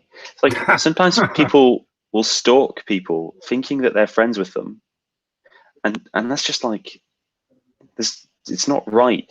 So I guess people will look at the people they see online and they will think that they are their friend, or they'll get that feeling, and but they're viewing like a very carefully curated version of that person. So you have to be really careful, because what you're actually, it's a synthetic thing. It doesn't mean that it's not fine to watch these people, but you have to understand, like, there's a context that needs to be considered. Otherwise you're getting a very, I don't know, distorted degree, and it's maybe taking up a. Do you know what? I'm actually really not qualified to answer that. Like, no, I'm trying to like voice it, but I'm sure I'm saying something stupid or something. But from what I've gathered, that there's a degree of it that can be unhealthy if it's taken too far. And well, in a way as well, you're forming a deep relationship with a character that's not a real person. You know, even us now, we have a slightly different way of talking than we did before we went online. Before we started broadcasting. And we are, to the utmost this moment, trying to be ourselves. We're in non-performer mode, but there's still an element of that. So now let's add being able to edit every sentence you say, and say the same sentence 10 times and pick the one that sounds right. And so it's, maybe that's the less of a commentary on parasocial relationships and more just a commentary on being careful what you. Even when you see apology videos on YouTube, when someone's been in a scandal, it's like, well, if they're crying a bit, they left that in, you know, like, or if they even them just doing this, man, you know, they're like, okay, we'll just, like, yeah, they left that in, and that was a choice, and maybe the choice was to make you look like cat, and those things aren't necessarily bad. Well, they can be in certain, but what I mean is but everything you're seeing went through a vigorous edit process. Like, someone went. Every second was considered. So if they left something in, they left it in. But as a viewer, you maybe don't realize that in the same way. And I suppose in the delivery of, I'm talking to my audience, rather than this is a piece of constructed narrative, or that this is a lecture. Yeah. There's an element of manipulation which can happen. Absolutely. I mean, the power dynamic is crazy. Like, and yeah, the power dynamic can be super, super off. I guess like celebrities with their fans, except with celebrity, there's no pretense that they're your friend. Whereas when you're watching a YouTuber, definitely at the time, depends on the YouTuber now, you know, there can be this weird perception that if we just hung out, we'd be really good mates. And of course, that can lead to problems in all sorts of ways. Yeah. Yeah, I can imagine. And I feel it myself when I watch a podcast with people who are particularly enamored with. I feel like I've invited them into my home. It's like, oh, guys, we're going to come and have a chat. Come sit down, crack open a beer. Let's talk about some films, or, you know, whatever. Yeah. But the other way it can be a problem is that, so people can, especially like men, can think that like they're destined to be with this woman they're watching. And then the woman's got a boyfriend. And then the dude watching goes like stalks him really hard. Or genuinely, a manager I used to have, someone on his books like nearly got murdered because he was dating another Twitch streamer or YouTuber or someone in the public eye. He had to hide in his wardrobe, if I remember the story right. It's like insane. And obviously, I'm not trying to make it seem like all of internet, YouTube video stuff is all bad, but all I mean is that it's a curated thing. Every second has been considered. It feels like a very personal medium. You really do, because someone's just sat there talking. It can feel so much more real than other mediums, but it isn't necessarily any more real. And then as a result, bad things can happen, or not, but they can. I could talk to you about this all day long. I mean, there's stuff into editing of comedy and everything else that we could go into, but we won't because we have limited time, and I'd like to get more of your story in. So during this time, you're just leaving the radio network. You've just come out of uni. You started to get more subscribers. You've gone with an agent. Is this when you start moving to full-time YouTubing? I always struggled to get to full-time YouTube. It was always in waves. So at times I started getting brand deals, and brand deals would pay a lot of money proportionately. Like back when I was a kid, and I was like, oh, I'm getting all this money for the little gig.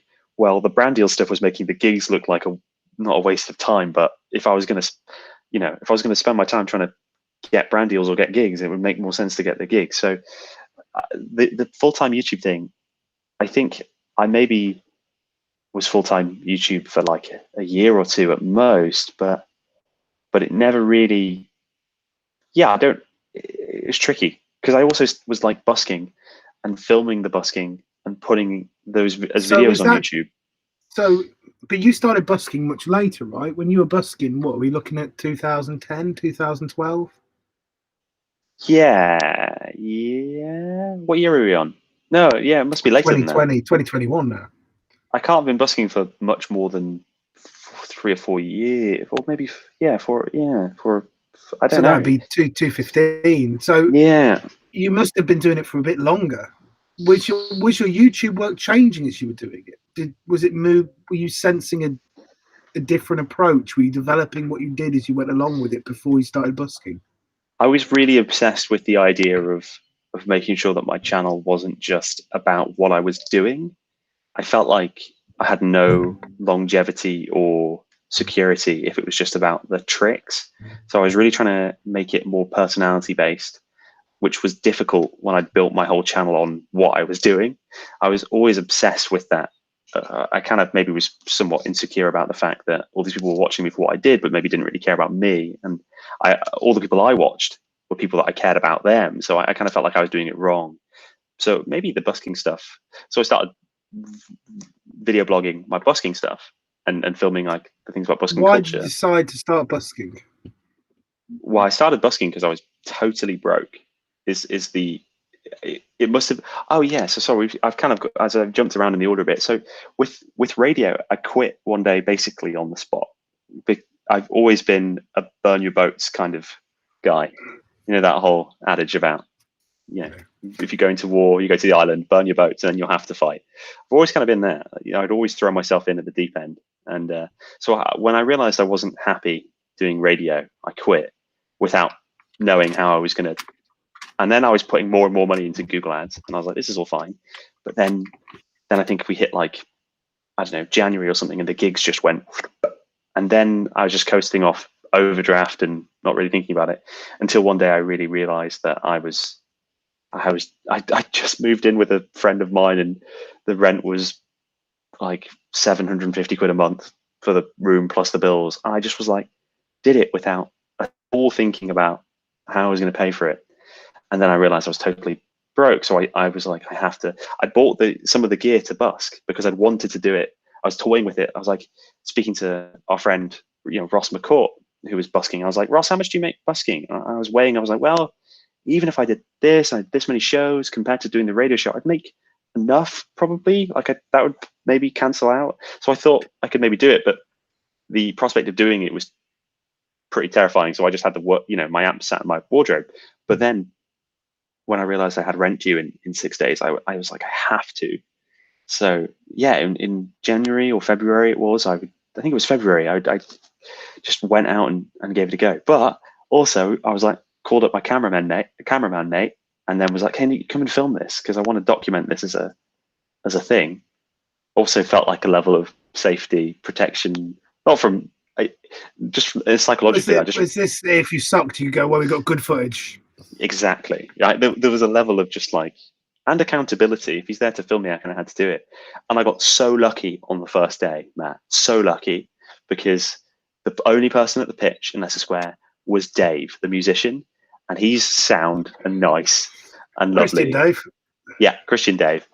And I was just it was all great, and it gave me a very good experience. But obviously now I've met a lot of street performers, and most of them are really nice. But people I shared a pitch with for a while were really not nice, like bullying me, and as stuff that we've talked about this. I mean, I know we've talked about this, but for the sake everyone of, who might not have been there, yeah. Well, I won't name names, but not that there's much point naming names, really, I guess. But there's obviously, when you're street performing, some people look at it as a zero-sum game. I always wonder if I use that phrase the right way. But what I mean is that for you to win, someone else must lose. So and that kind of is somewhat true if you're sharing spots. So in London, there's obviously these kind of big places where it's optimum to perform. And although you can kind of set up anywhere, some places are going to give you a bit of a better, it's just going to be better. So I would join the queue in this little kind of system of queuing, and they'd just be annoyed that I was there because I'd be taking their money. They could do an extra show if I wasn't there. And also, I sucked. And I think most buskers that are good can maybe relate to this. Is it can be a bit frustrating if you're sharing a pitch with someone that isn't good, because it's a bit like, well, or they're not. The worst thing is when they're not trying, when they're not actually trying to do a good show. It's like, well, come on, if you're doing it, I can't. So I think that they were just annoyed that I was there, but their way of dealing with it was to be just like intimidation tactics and just be really aggressive. Just like deliberately overrun with their time. And if I asked, oh, it's my go now, it's been 50 minutes or an hour, what in reality it's been an hour and 10 minutes, it's my turn, they'd be like, wow, we've only done 45 minutes, you're absolutely, just like not necessarily being super aggressive, but just like hostile work environment. And they do that kind of thing. But was there particular groups of people that you found doing this? Was it a particular kind of performers or more than another? Well, there was there was one person in particular that was sort of doing it, but I guess the other people that he worked with, that sort of group, all had a similar mentality about it being like a zero-sum game. So I think, I mean, I wouldn't want to stereotype different. I don't know. I wouldn't want to be like guitarists are all super evil or super not. I wouldn't want to do that, because I think that wouldn't be good. But there was some performers that worked more the place, right? The people that worked that place weren't nice. But for me, what I thought it was like that everywhere. Because funnily enough, I'd met some of these people, the same people, at a different pitch when I'd gone and hung out with my mate Ross. And I thought, gosh, all these people, all these busker guys are kind of mean. So I just thought, better the devil you know. So I wouldn't move pitch for any reason. I was like, no, I stick there. I didn't realize this magic corner, everyone's so sound, or there's the other side of the same area and all this stuff. But I was determined to just keep going there. And one time I got into a huge confrontation with the same performer guy.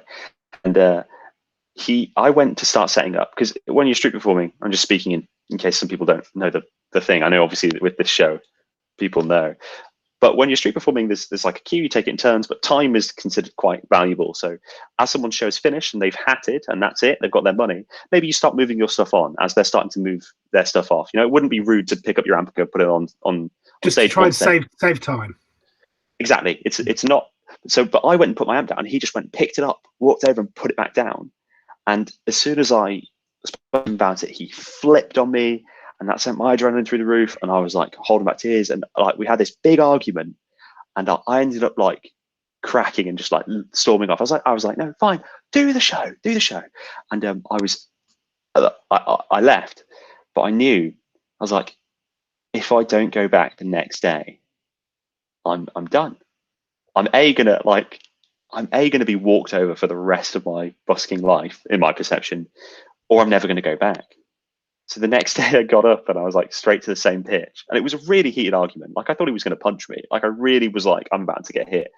So it was the height of me being, I don't know if I cried or not when I left, but I was definitely, if I didn't emotional. cry, I held somehow didn't. But anyway, so the next day I remember I've just got to do it, and I was like, if I go early enough, maybe there'll be he won't get there till a bit later, and there'll be other performers, and I'll feel a bit safer.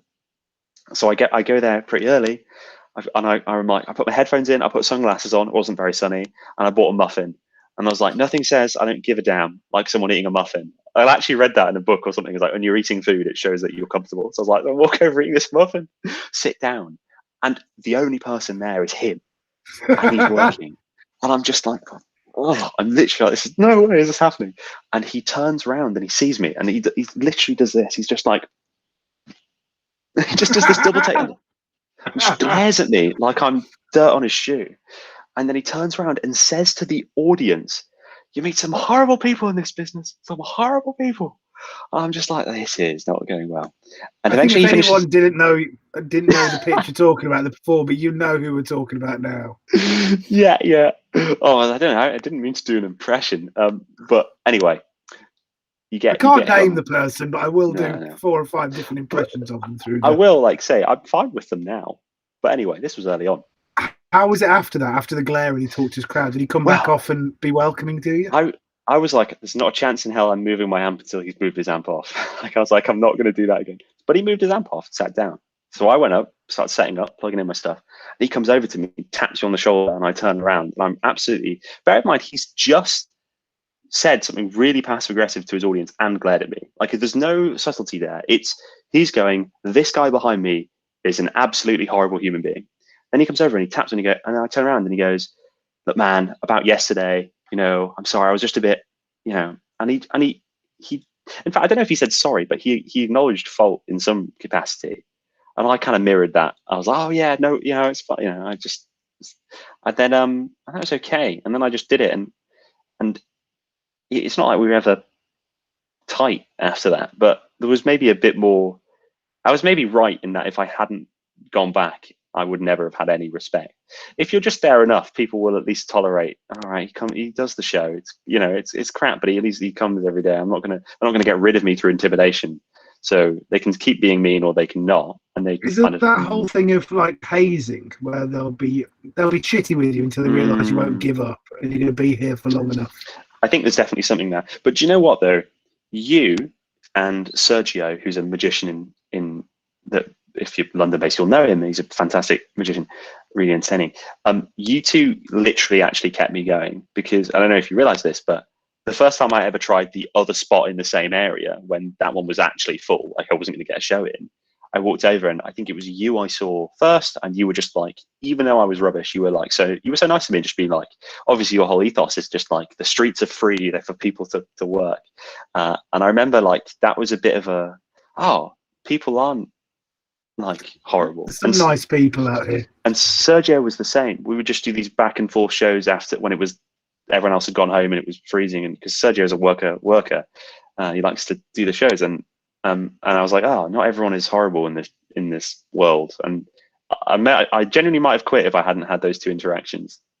Oh, well, I'm certainly glad that I was able to show you the other side, because there are some dickheads in street performance, but I'd argue to say that the majority of people are decent people who want to share and want to work with each other. I totally agree. And some of my favorite people I know are street performers, because it's such an interesting culture. It's so different. Like, I don't know why there hasn't been a reality show made about it yet, but there will be.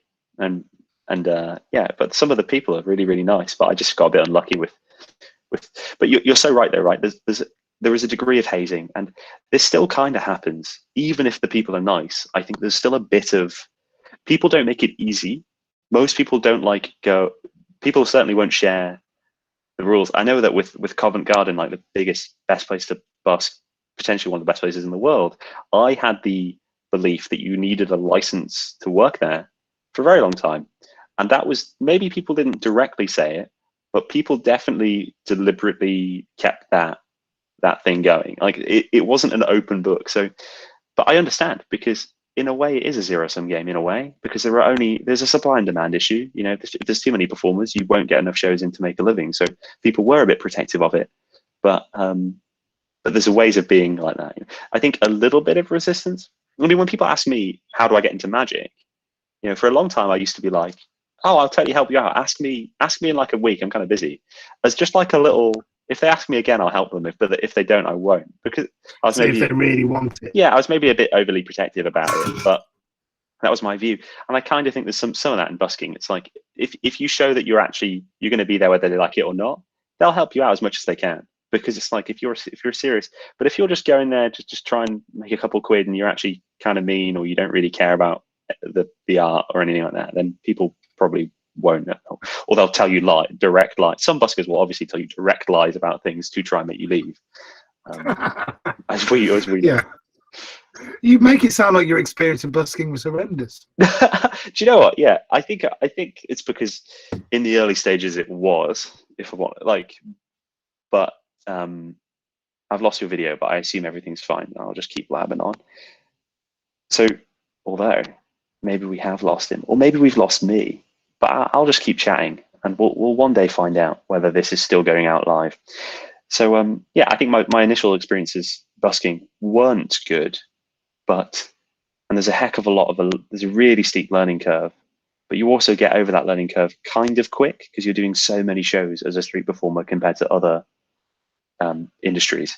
So I kept going with it, and then grew to absolutely love it. But when you're doing bad shows, it's never easy, because the shows are bad, so the audience reactions aren't good, and all of that. So it was definitely not super enjoyable to begin with. Whilst it was also winter when you're performing outside, and it's freezing cold, and my hands would be shaking trying to shuffle cards, and my show wasn't good. But when I got better at it, then it became really fun, because when you did a good show, it is fun, and it's weird because you get paid more the better you're doing the show, but it also gets easier as you're getting better. So the whole job is definitely worse when you're starting, unless you're one of those people where it's just really easy. So that's my incriminating story about Matt that I wanted to share. Always nice to hear an incriminating story. I'll enjoy watching it later on.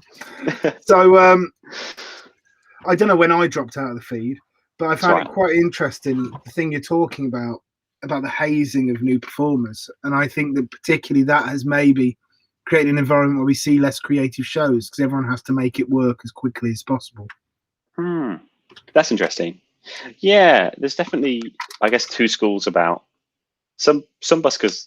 They don't really care as long as the show's commercial, and others really care about the art of it and it being original. And I guess there's sort of midpoints between those things. But we're definitely not set up in a way where you can really, especially if you go into it full time immediately, you can't really afford to not have a commercial show. You have to just learn how to get the money pretty quick. And maybe as a result of that, some weaker performers will do really aggressive hat speeches and really aggressive, like going for the money, because they sort of need to. Otherwise, they think they need to. Otherwise, they won't make the money. They definitely feel like that. And I suppose rent issues, and they don't have as many squatting. The benefits aren't as easy to access now as they were in the last 20, 30 years, has all rolled into that. Yeah. So sure. When you started doing your show on the street, how was the first show? Did it work? I had a little sign that said "World's Best Card Trick" and put it on my table, which was what Gazzo said to do in a lecture I watched online. And it somewhat worked, but it's not how I would recommend building a crowd. But I think it was just to get over the initial thing. But I mean, I did shows and got paid, but paid like very small amounts, and the shows weren't good. They were not good, and I had that it feels like you're drowning. You feel like, oh no, I've got to keep treading and clawing to keep my head above water. Like it literally, that's how the show felt to me. I feel like I'm like, oh no, don't leave me. I'd feel like this panic. I was always losing the audience. So no, I wasn't. I'm definitely not a natural busker. Not like naturally really good at it. Any level of goodness at it I have now is through watching other people and just doing a lot of shows. If you do enough shows, and you can figure out things, and having advice from people like yourself, some small things can make a huge difference. But definitely not good at first. It was grinding out terrible shows. And how did you feel about your life? So you're grinding out these terrible shows. The person who shall not be named is giving you death stares on the pitch when you're changing over. you've not earned all the money you wanted to earn out of YouTube. You've left your radio job because you didn't want to do it. How are you thinking about your life at this moment? Are you thinking that mistakes been made, or are you thinking about more perseverance? How do I make this work? Are you just looking forward? It's a good question. Hard to sort of remember looking back on it, but I think I wasn't particularly happy with how things were going, but I was also feeling like things were going to go well. And once again, like always having, I think it's like differentiated between a growth mindset and a fixed mindset. Fixed being you believe that people are either good at things or bad at things, and that's it. And growth mindset is when you're taught. This is like something that you're taught as a kid. So it's not necessarily an innate thing, but you're taught as a kid that people are good or bad at things. It doesn't matter because you practice and then you get better. Or people are taught, oh, you're really good at this, and then they can almost have a anxiety trying something that they're not good at because they're sort of taught that it's talent is the be all and end all.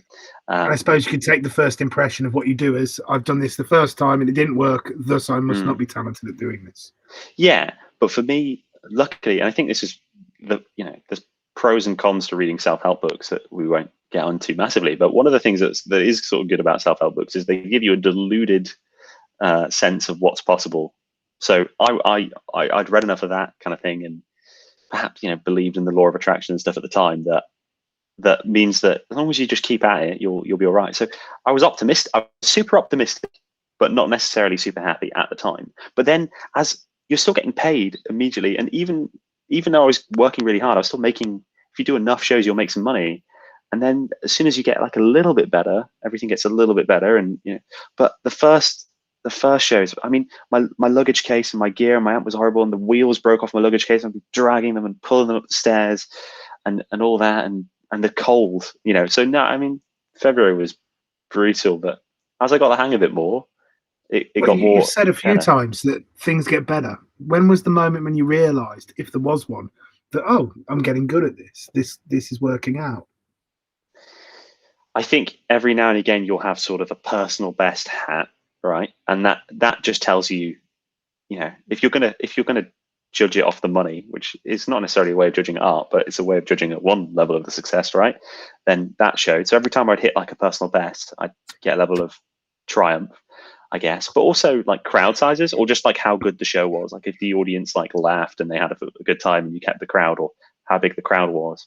And every now and again, I just by a fluke do a show that went really well. And then it's like, well, if I can do it once, then I can figure out how. And then did you figure out some of these things? Was the things of the craft that you learned on that journey, things that you had to apply, specific things you had to stop yourself from doing? Oh, so many things. Yeah. I mean, all the basics. I mean, I could talk about that maybe non-street performers aren't aware of, but street performers are like, yeah, it's all kind of obvious. But just like crowd control and opening and closing. I guess I don't know if it's referred to this really in busking, but opening and closing loops. So always start something before you finish the previous thing. Like there's such a staple. When you finish something, I say transitions. You've got to work in transitions. Yeah. Okay, fair. So once I realized that, it was like that. That's something that's really key. And then just things like doing less, taking out bits, doing more jokes. Some of which are yours. Just like just finding the right balance between trick after trick, which you don't need to do too many tricks, and just having fun with the audience, and just the experience of it too is like you can't help but get more comfortable in that environment. And now, I could go out and do a street show, and like you walk out in the middle of it, and you're like, oh, this is going to be fun. I don't care if I look like an idiot, because you've had enough bad experience. You've had the worst thing that can go wrong, which in my case, doing card to lemon, opening up the lemon and there being no card inside, had the worst case scenario. So after a while, it's like you've got nothing to fear, because the worst case wasn't that bad. It was just kind of funny. So after that kind of helps with your confidence, and the confidence sort of helps with the show. But the other stuff, the fundamentals, crowd control, show structure, just being more entertaining as you get the hours in. People would see me do a show that I know, mate to mine, and then a year later they'd see me do the same show, and they'd be like, "You're so much better now." So I guess something is just through the experience of it. And did you manage to use YouTube as a way to draw people in to watch your shows? Because I always imagined if you had a big following on YouTube, it would almost be like a road show, and you'd get 100 people turn up to each place. Yeah, well, I don't know. I mean, I think to give a sense of the audience size, I think probably grown to 100,000 subscribers or more at this point. Peaked around about 190,000 subscribers. So that's enough people that know who you are, that people actually would watch. And London is a tourism hotspot, so people would. I made like an Instagram account and a Twitter account that were just like, is Stephen busking today? And then I just write yes or no, or I'd write where, and people and I'd film these videos of me street performing. So yeah, people would come and watch the show. It wasn't like, here's my 100 subscriber crowd, but I'd meet a couple of subscribers every day, and that was nice. And they often would tip pretty generously too, which is nice. So I guess I get some of that, but yeah, I made a whole show out of the busking I guess it wasn't done as a secondary way to monetize it. It wasn't. I didn't look at it like so businessy like that, but it did work like that in a way. Now I could do my street shows, but also film the day about them and make a video out of that, which I could also make money off. But even that is affecting how your day is. And now I'm thinking about my day as a show, as well as me just like living, choreographing your day. Yeah, I'm like, what's the hook of this video? Why do people? Oh, don't eat breakfast yet. Let me get the camera. Oh, it'd be great. Hold the bacon sandwich. All of that. Yeah. I could have a fun time with you, but the sun's just right here for me to do this.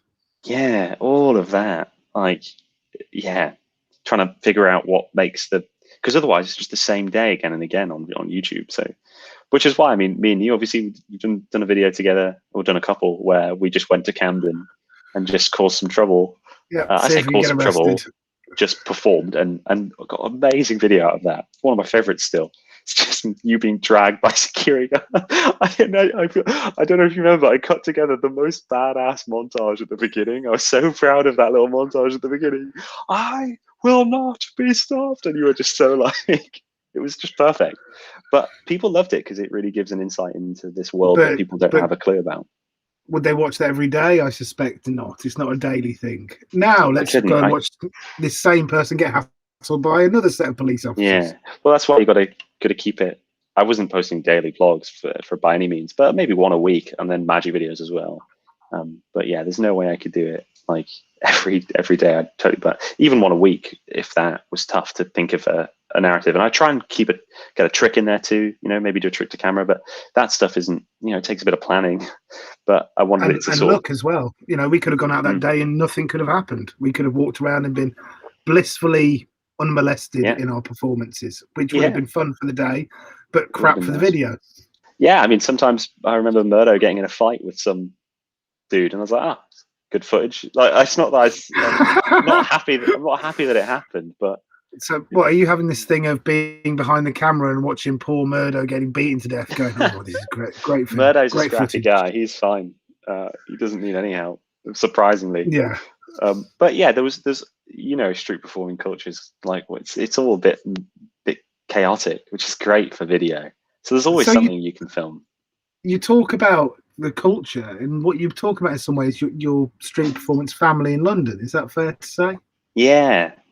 So you did build a family in London. Sure. I know I maybe started off maybe coming across a bit negative about it all, but like I really I have a lot of great friends and loved busking. I didn't want to, I wouldn't keep doing it. I wouldn't have kept doing it if I not hated it, because I'm, as you know, someone that would just drop it and try something else and put myself in that kind of thing. But no, I really enjoyed when it was good. It was great. How did your family evolve? How did you get to know them? What was the nature of your relationship with all these people? Well, sharing pictures with someone, and when you're busking, you have a heck of a lot of free time if you're on when you're sharing a pitch, because you'll get there at 8 so that you're third in the queue, and then you'll wait. What really ends up being 3 hours from the time that people start, and then so you've got that time. And then you do your show that's 45 minutes, and then 10 more people join the queue or whatever. You've got 5 hours now, so you have a lot of time free. So we just with that time, it's just all that social time of just getting to know people, and just like the same way that any relationships are built when you just bump into people again and again. And then people, and we play card games and stuff like that. And I really got good friends with all the Leicester Square lot, because those are the people I saw the most. And you as well. You'd often be at that pitch too. I think that's kind of how we became friends, is me seeing you at that pitch a lot, because I wouldn't really move pitch. I just stayed in my little bubble for a while. Didn't really work anywhere else for ages. And just kind of got to know those people, and they're all characters. Like everyone I've met is. But yeah, it was nice. It's just the same way that any kind of friendships develop, I guess. But it's good. And you mentioned before about not moving other pitches. Did you start moving other pitches after you kind of acquainted yourself with the world of street performance? Yeah. I think because I found a pitch that worked for me. I was like, well, this works. Why do I? But then every now and again, occasionally I sort of decided I'm going to stop doing big shows and we're just going to grind out these sidewalk shows. So I tried that for a while. But then why every did now you and again, decide to do that? just trying to be, well, one of the reasons was probably Diobo, because he was doing small shows just wherever. And I just thought, Who's Diobo?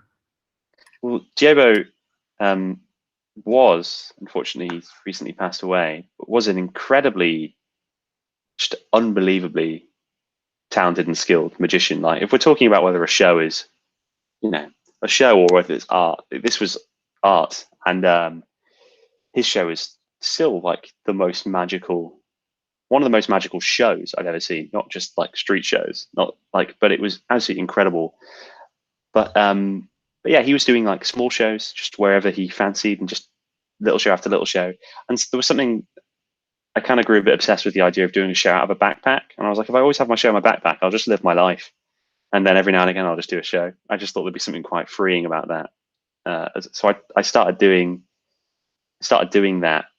And so I tried different things. And if the queue was full, I'm not going to go home. So then I think those times I was like, well, I guess I should go try Covent Garden.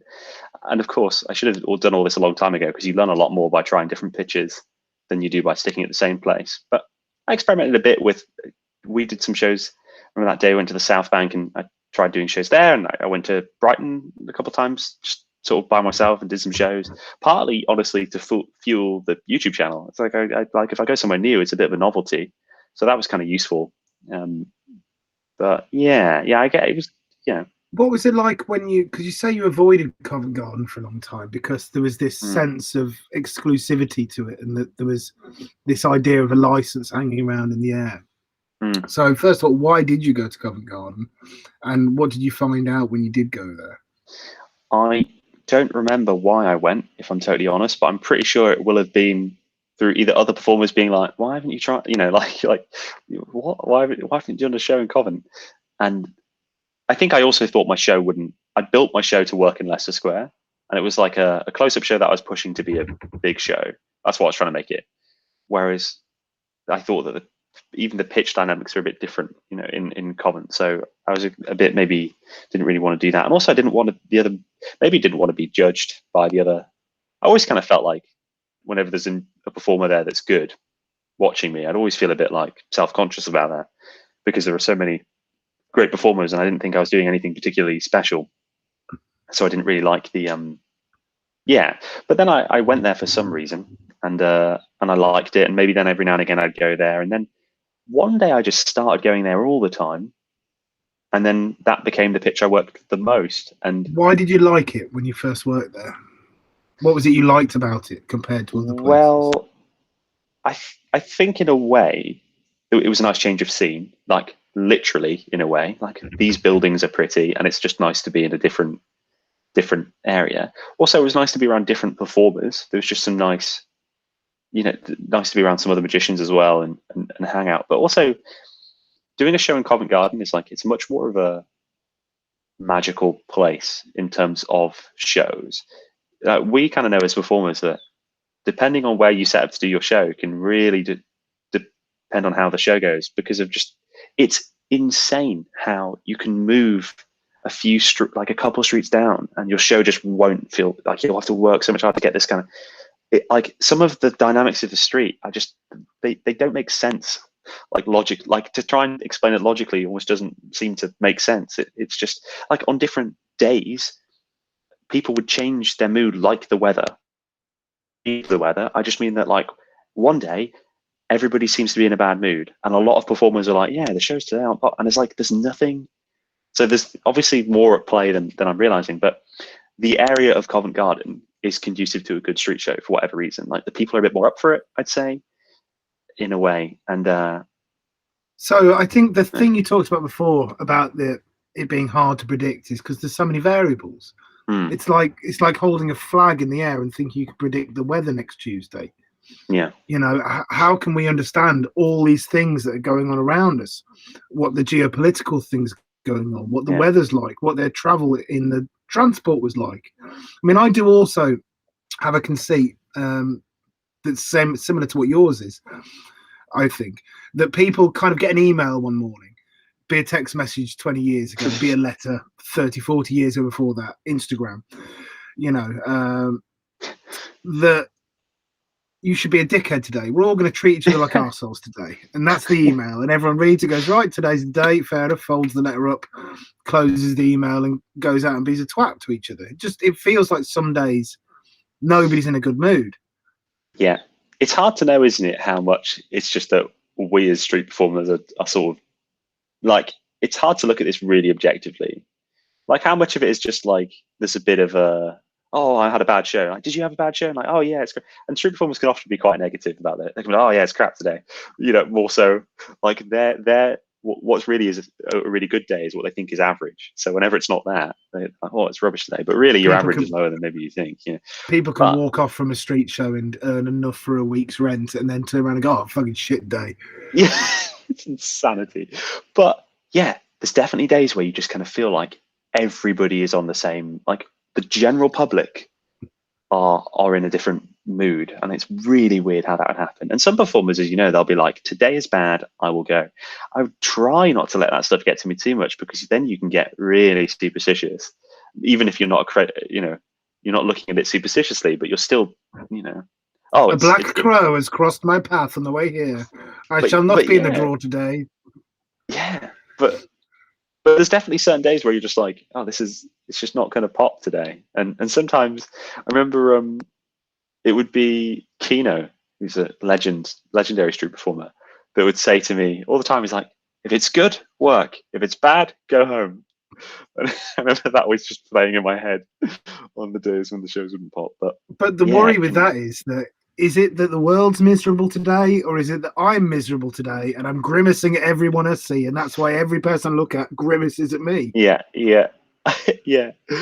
But there's definitely, I think there's truth in both, because we can literally, you and I could sit and mention days of the year and tell you what whether the shows are good on that day of the year. Some, like certain ones, right? And you just know sometimes if it's going to be a terrible. You've said all sorts of this stuff to me before, and I've been like, okay, really? And then I've seen, I'm like, yep, it's crap for this period, then it's great. I believe the phrase I use is it's dickhead day. Yeah, exactly, right? Yeah. So I still we won't sing it, but that song about Christmas plays in my head. Let's not sing it right now. No, I have a song I sing at Christmas. When people aren't really wanting to watch the shows, and I won't repeat it now. I'll repeat it in private if anyone asks me. You don't sing it publicly, I should say. Like, it's not like you're going, "Hey everyone, here's my track."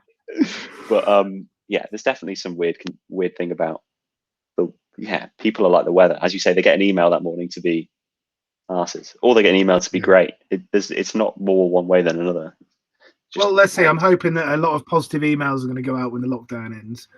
But let's drag it back to chronology, because there's a little bit of your story left to be told, and I think we're reaching the last 30 minutes now. So I want to see if we can get it all done, and then we can chat a bit more at the end. Sure. So when you went to Covent Garden, did you feel like that suited your work more? Did you feel more comfortable there than Leicester Square?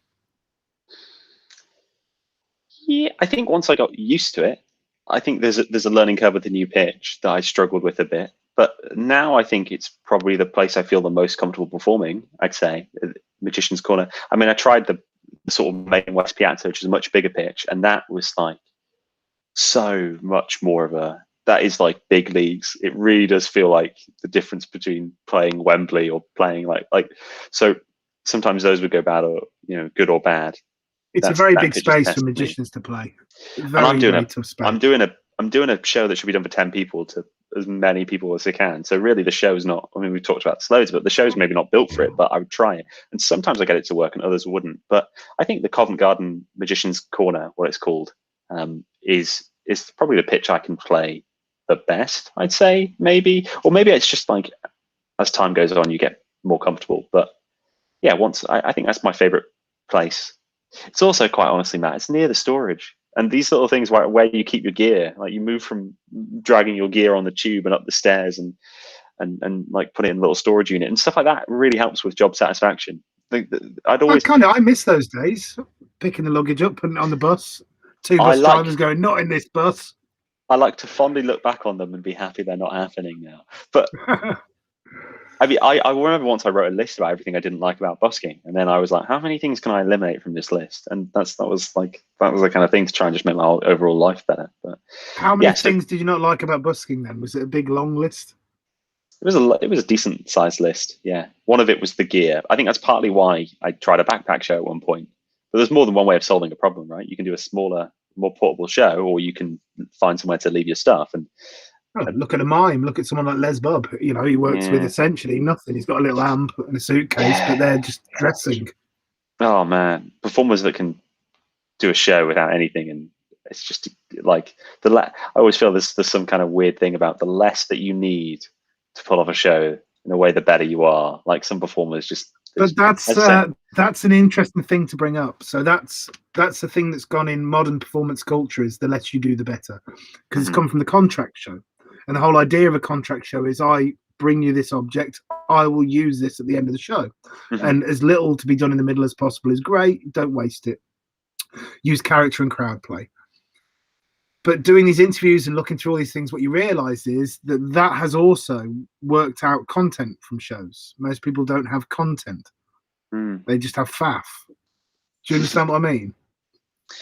Yeah. Well, the difference between content and faff, as in the difference between bits and filler, or yeah, just it's all filler instead of having bits in it. I talked to Charlie Caper about this, and he said that everything, he's trying to always constantly be doing things, actual things, not just keeping you waiting for another thing.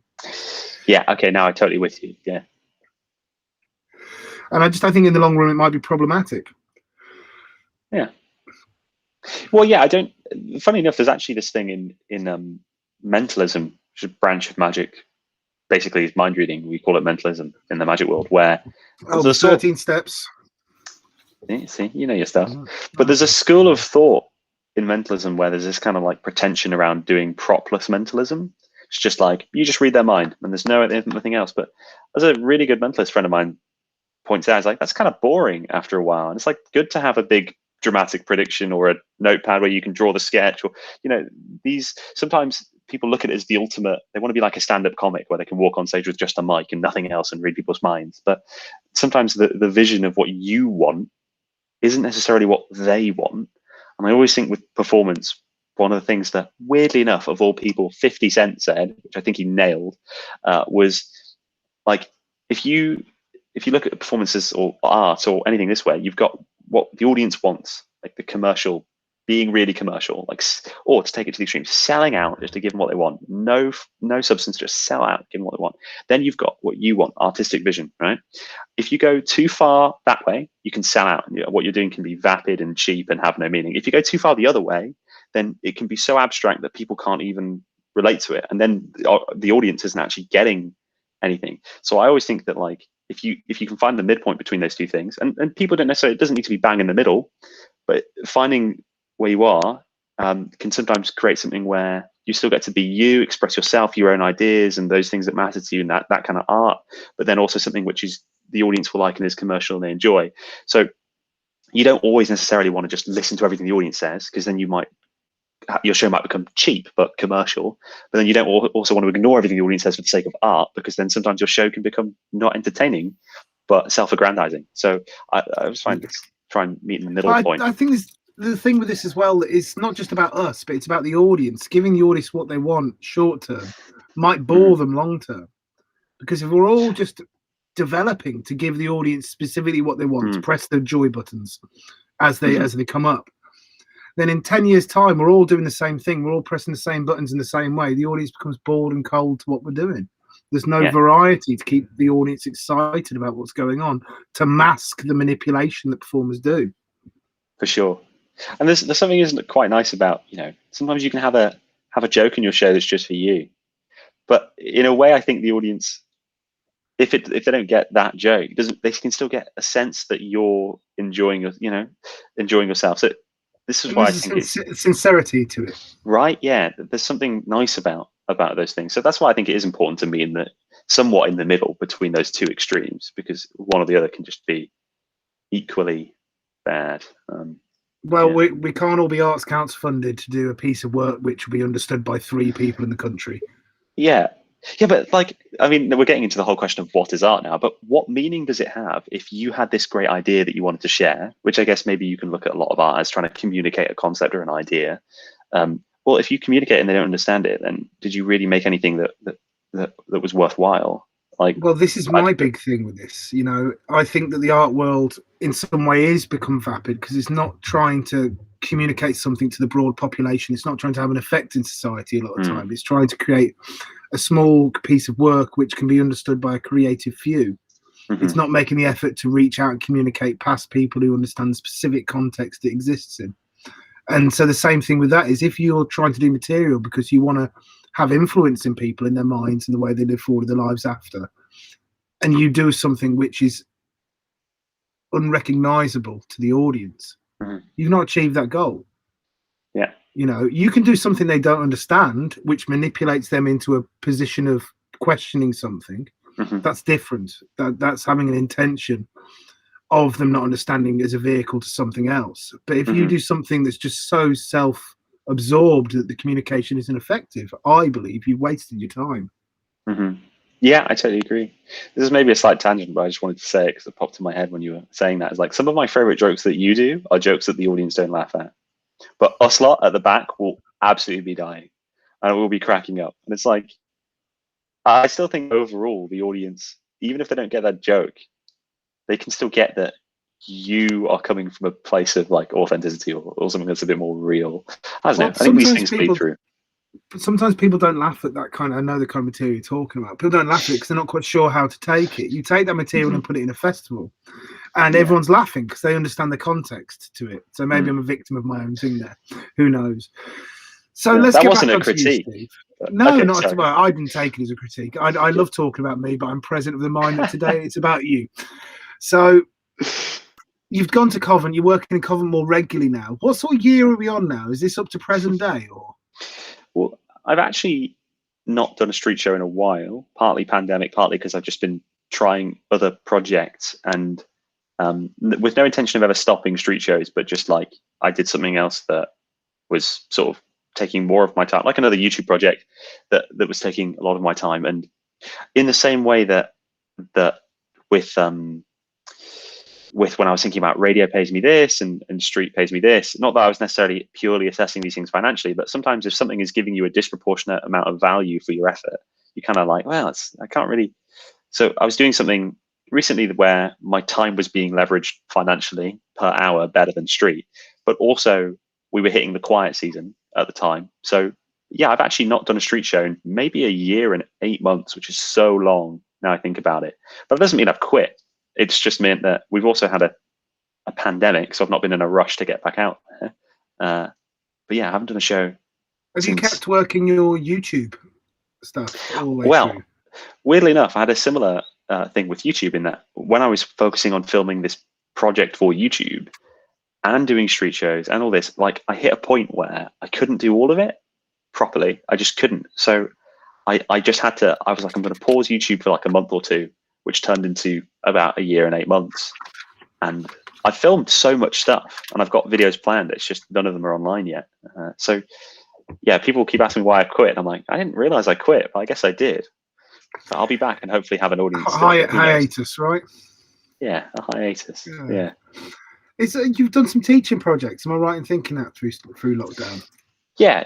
One of the things that I started doing in lockdown was I created like a membership program for magicians, which is something I've always had through not doing tutorials on YouTube. I've always had all these opinions about magic that I haven't really voiced to magicians, and people would ask me for advice and email me and whatnot. And it just taught before. You didn't teach before this. No, You've never taught magic. No, never really. No, yeah, I probably was a bit risky diving into a project which required such teaching, but yeah, I haven't. Well, I was just surprised that you haven't. You know, you had a very popular YouTube channel which didn't teach people tricks but showed them effects. I would have thought it'd been a very natural route for you to go to do private tuition and that kind of thing. Yeah, I guess I just honestly never thought of it. I think still at the time, for a while in my YouTube life, I was sort of into the idea of getting famous, and I just was quite, single-minded on that. I was like, well, this is what I want to do. I want to do TV or whatever, or just have a big YouTube channel. So the idea of teaching seemed to kind of not in line with that. Whereas now, I've sort of realized through the sort of most minor scale of fame that I have had at my peak, which is basically people recognize when you've got the minimum fame, you're in Starbucks and someone goes, "Are you Stephen Bridges?" That's the minimum fame. So I hit that at times. People would just recognize me. And then I've been with you when it's happened. I've seen it. Like, what? It's super novel at the start, and then after a while, it just becomes a nice thing. And it's like, well, now I was pursuing it to get that on like a huge scale. And I think, well, actually, if I was walking around all the time and I was like Will Smith famous, just like life wouldn't be as fun, would it? So It'd be annoying. Yeah. So not that I don't like being approached on the street if people say hi. It's quite nice, and it's always a bit of an ego boost, no matter what I'm saying. But it suddenly was like, well, why am I trying to do that just because that's my idea of what success should be? And then I was like, well, now I'm thinking about what I want my life to be like. And then teaching magic is actually something which I quite, now I'm sort of getting into it, running a membership and helping magicians and doing all that stuff, which I guess my membership is like a club for magicians that's online, and I create videos teaching, but it's behind a paywall, so it's not publicly accessible, so it keeps the secret okay. And then all that I've really been enjoying, I guess, as I let go of the idea of my preconceived notions about trying to be famous or whatever. So and it opened up more. You've turned away from the idea of being super famous. Yeah. You don't want it. No, not really. I mean, I think that the ultimate thing is if you're famous in a niche, that's pretty good, because you get all of the benefits ish for being famous, but then none of the drawbacks of having your entire personal, well, not none of the drawbacks, but not many of the drawbacks of having your entire life be so public. Yeah. So with something like with YouTube fame, it's pretty good because people recognize you occasionally, and that's nice. But it to be, I mean, what's the goal of just having people know who you are? It's your goal, not mine. Why did I look at that as being I always wanted to be as successful as I could be, because I'm ambitious, because I was like, well, if there is a top, why not be at the top? Like, it just makes sense. But why is that what I looked at as being the top? Like, there are so many performers that are much more successful, but have it just because it's a different definition of success. In a way, being a street performer, like, one of the things I realized, and this is, I guess I realized fairly young, is that I don't like working for someone else. And my time, like, I like having control over my own time. So busking is like the most freeing thing in that respect, because you just taking the day off today. Who says? Me. So I've always tried to keep that, but I've realized that what I look at success as is actually not necessarily in line with what my values are. So now it's more about trying to achieve what my values are. And part of that is I enjoy running my membership. Like, I like what that entails in terms of what my day looks like. And I also like helping. What does your day look like running your membership? Well, right now it will be, I always start my day with at least an hour and a half of solid magic practice. It's the first thing I do, because that's the thing which is the easiest thing to not do. If you've got emails and stuff to do. Are you doing that on Zoom with people, or is that just for yourself? Sorry, that's just for me. Although actually, funny enough, in the membership, we've started doing practice sessions, which are kind of like, if you like, via, like on Zoom, but like a virtual co-working space. So members all can hop in. We tend to just mute the mics and sit and practice, but it's sometimes just nice knowing that someone's also there practicing at the same time you are. So with Magic Mastery, which is my membership for magicians, the whole goal is to, what do they need and what do I need? Because I'm not looking at myself as like some hotshot guru that knows all the answers, but what do magicians need to actually achieve mastery? What's the stuff that matters and will get you there? Not shortcuts, but what's the most efficient route to trying to help members get that. And I'm one of the things I'm most, like, I don't want to harp on about it too much, because I don't want to make this a sales pitch, and obviously, but one of the things I'm most proud of it is that the people that are in it are really nice. They're really sound. And the little forum that we have, is full of I thought I was going to have to write a big rule set and maybe hire a moderator and stuff. I still probably should do those things just in case when it scales, but luckily everybody in that group is sound and they give constructive feedback to each other, and it's creating a culture and a community that I feel like actually is making a difference in those people's lives and mine. Like I get as much, I'm the ultimate winner in Magic Mastery because I learn as much from everybody else as they hopefully learn from me. So like it's just good all around. It sounds like a great project, and I know you didn't want to sell it, but we'll put the URL at the end of the video. So if you check in a couple of minutes after the video is done, we'll put the URL in there. Steve, we're reaching the end of the interview, so there's a couple of questions you usually ask everybody. First one, new busker, someone going out to perform on the street or going out to perform magic for the first time. What would you say to them? New busker, new busker, I'd say the most important thing is that you go out there and do it as soon as you possibly can. Procrastination is your biggest problem in this. You will never be ready to do your first show. You will never be ready to do your first show. I'll highlight that and put it in bold. Your first show will be terrible. And as soon as you accept that and just go and do that, is when you can start learning. But we know so many people that want to start busking. Oh, I've been working on my thing, and oh, no, I'm just going to get a new tape. Like before they've even done a show, they're trying to get everything perfect. I'm like, you won't get any of it. Get anything that you have. It's fine. Like it doesn't matter. If you don't have a mic, don't use a mic. Like it doesn't matter. Just get out there and start doing it. Is the most important thing. And for, I guess, magicians in general, my big bit of advice would be, do not overlook magic books in the digital age, because some of the best stuff is there, and it's where I've got a Magic Mastery. Well, part of Magic Mastery is we have a book club element, so I'm in line with my own core values. But don't overlook books, and particularly don't overlook like theory books in magic. Like books like Strong Magic is just on like how like the structure of a trick and what makes a trick good and stuff. So don't overlook that stuff is what I'd say. And my last thing regarding magicians in general would be your focus, should be on really mastering like the fundamentals, and don't race to the finish line. Just like you're building a house, but first the foundations. Like if you build this house on a muddy slope, it'll just fall down. So like really try and like just get those foundations nailed and do that. Cool. And last thing to ask, same as ask everybody, I'm sure there'll be people watching or will have watched by the time that this has gone through a month, that you've met in your life, that you've spent time on the pitch with, maybe who's glared at you or you've glared back at them, people you spent your life with. Yeah. Is there anything you'd like to say to everybody? Oh, wow. I mean, I guess I'm very, busking wise, very grateful for everybody that I've met in the busking world, in even the people that I didn't like, because it was all has been part of the experience and has helped me grow. And you didn't say mention specifics, but genuinely you and Sergio like kept me just at the like maybe a couple of times that maybe you didn't even realize were a big deal, but at the time they were like the time when I was nearly quitting was the biggest deal. So thank you to you both. But yeah, no, I feel as I've got a bit older, I feel I'm realizing how lucky I have been in life with the people that I've been surrounded with. And before would maybe think life is all about, oh, it's like skill. Anyone can do anything if they just work. But actually, like I'm lucky that I've been around great people, and that's had a huge influence on my whole life. So very grateful to everyone. Cool. Well, Steve, I've been grateful to you for spending this time with us. It's been an absolute pleasure chatting with you, but it really has. It's been lovely. Thanks so much for having me on, Matt. Hey, my pleasure. And last thing to say to everyone watching, if you haven't yet, please subscribe. Join Whining On with Public Performance on Facebook or The Incorrigible Rogue.